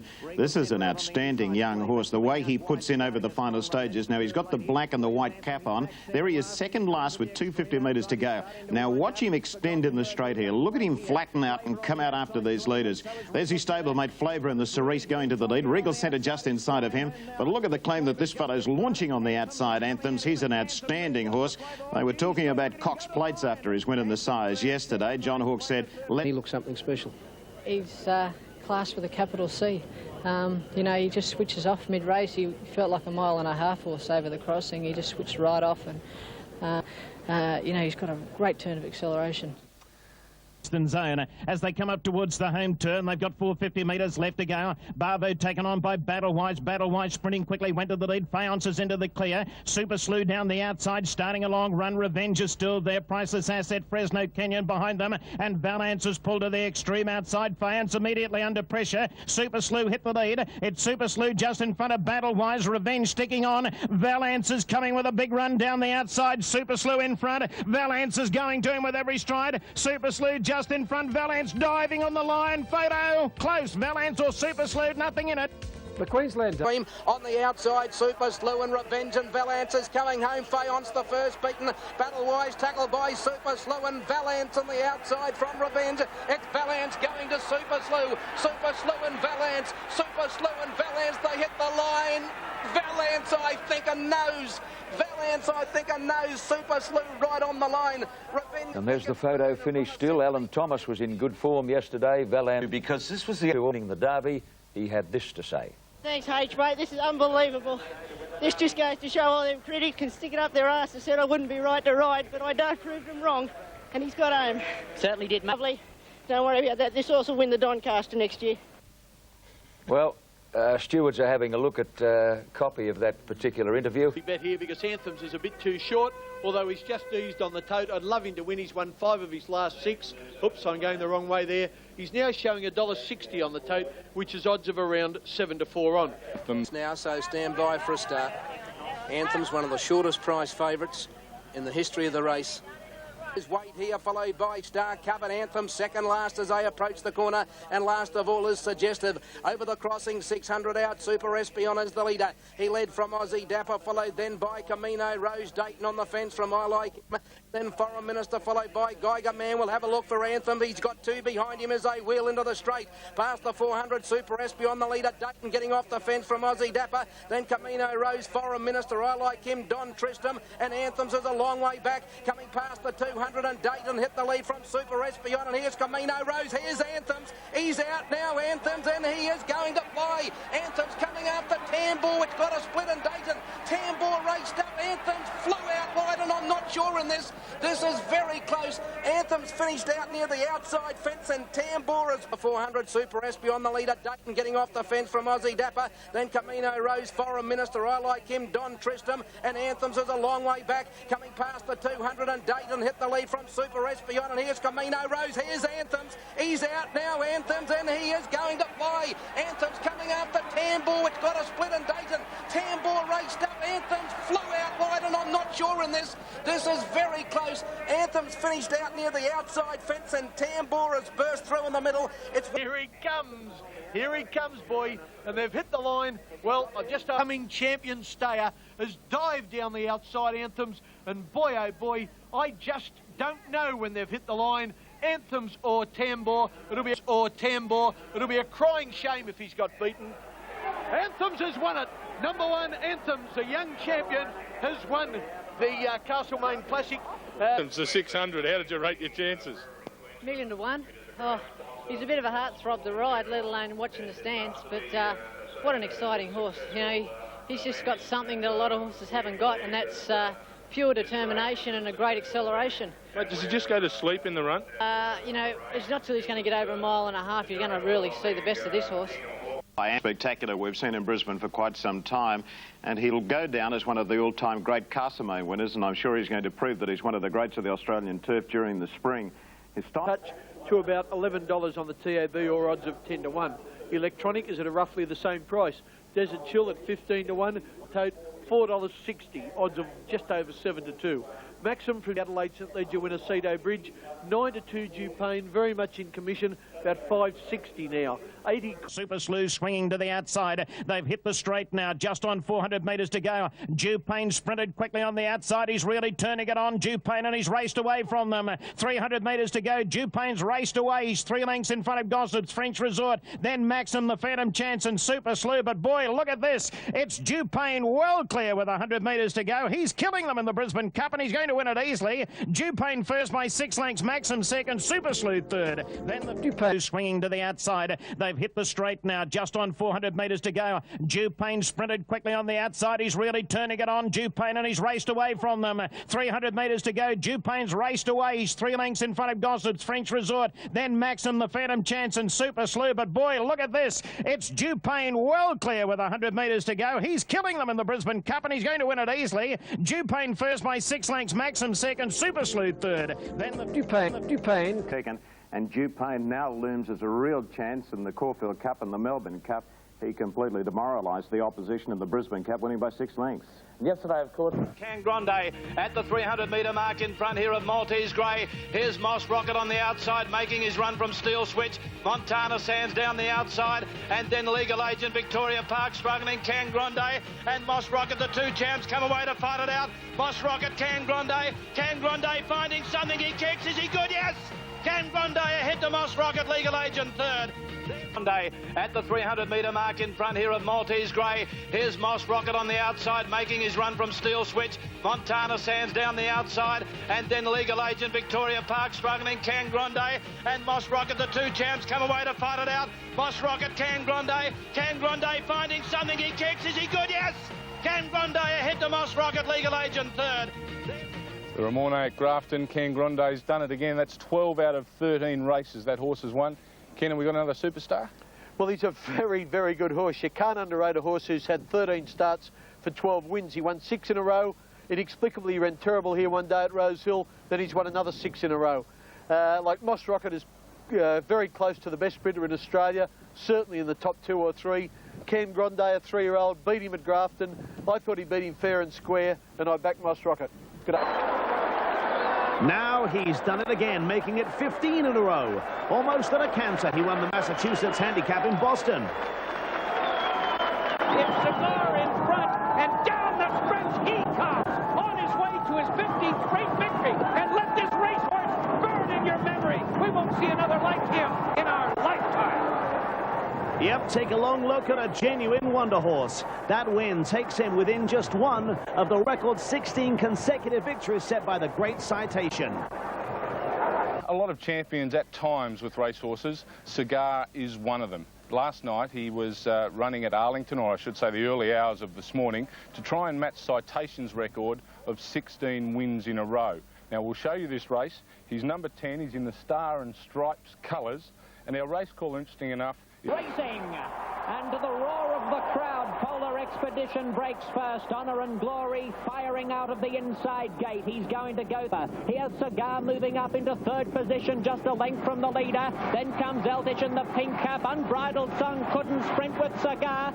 And now Jerry Bailey sets Cigar alight, and they reach the quarter pole in the Arlington Citation Challenge. Cigar and Dramatic Gold making runs together. They run to the front as they turn for home. Honor and Glory dropping out to third. Cigar comes to the 8th pole, taking over by a half length. Dramatic Gold is running a mighty race on the inside, but Cigar seems to have his measure. He's starting to stretch away now. Cigar is an unstoppable dynamo. The crowd rises to a champion. 16 in succession as Cigar assumes the crown of immortality. Second, Dramatic Gold. Elditch third from Honor. Straight is a hell of a big ask, and that's of this morning. Now, something like 40,000 people packed into the Del Mar track to watch Cigar's record attempts. The horse was sweating up noticeably. The roar from the crowd. The Pacific Classic field is underway. Cigar began beautifully. He's not going to take them along as slow as he can. They go to the quarter pole. Siphon at the rail. Cigar is right up alongside. Dramatic Gold can keep up. They run to the quarter pole. Can Siphon try to run his biggest race of his life and keep Cigar away? Cigar's in front. Dare and Go with a white cap is now looming a danger. Dare and Go's going to look for the upset. Cigar takes the lead. Dare and Go's got dead aim on him. Cigar's got to dig deep. He's had to run very fast early, and he can find. And Dare and Go has gone right on by Cigar. A 16th of a mile to go. And you can never underestimate a classy horse. And this is one classy guy on his day. Dare and Go and Alex Solis win the Pacific Classic. Cigar ran his heart out, but has to settle for second. Siphon was third, then Dramatic Gold, and Luthia Fever finished last. Yes, the winner's name, Dare and Go, trained by Dick Van Dellen, ridden by Alex Solis. Yes, the winner's name, Dare and Go, trained by Dick Van Dellen, ridden by Alex Solis, and he won by about 3.5 lengths. Shane, it appears to me that Jerry Bailey has ridden Cigar.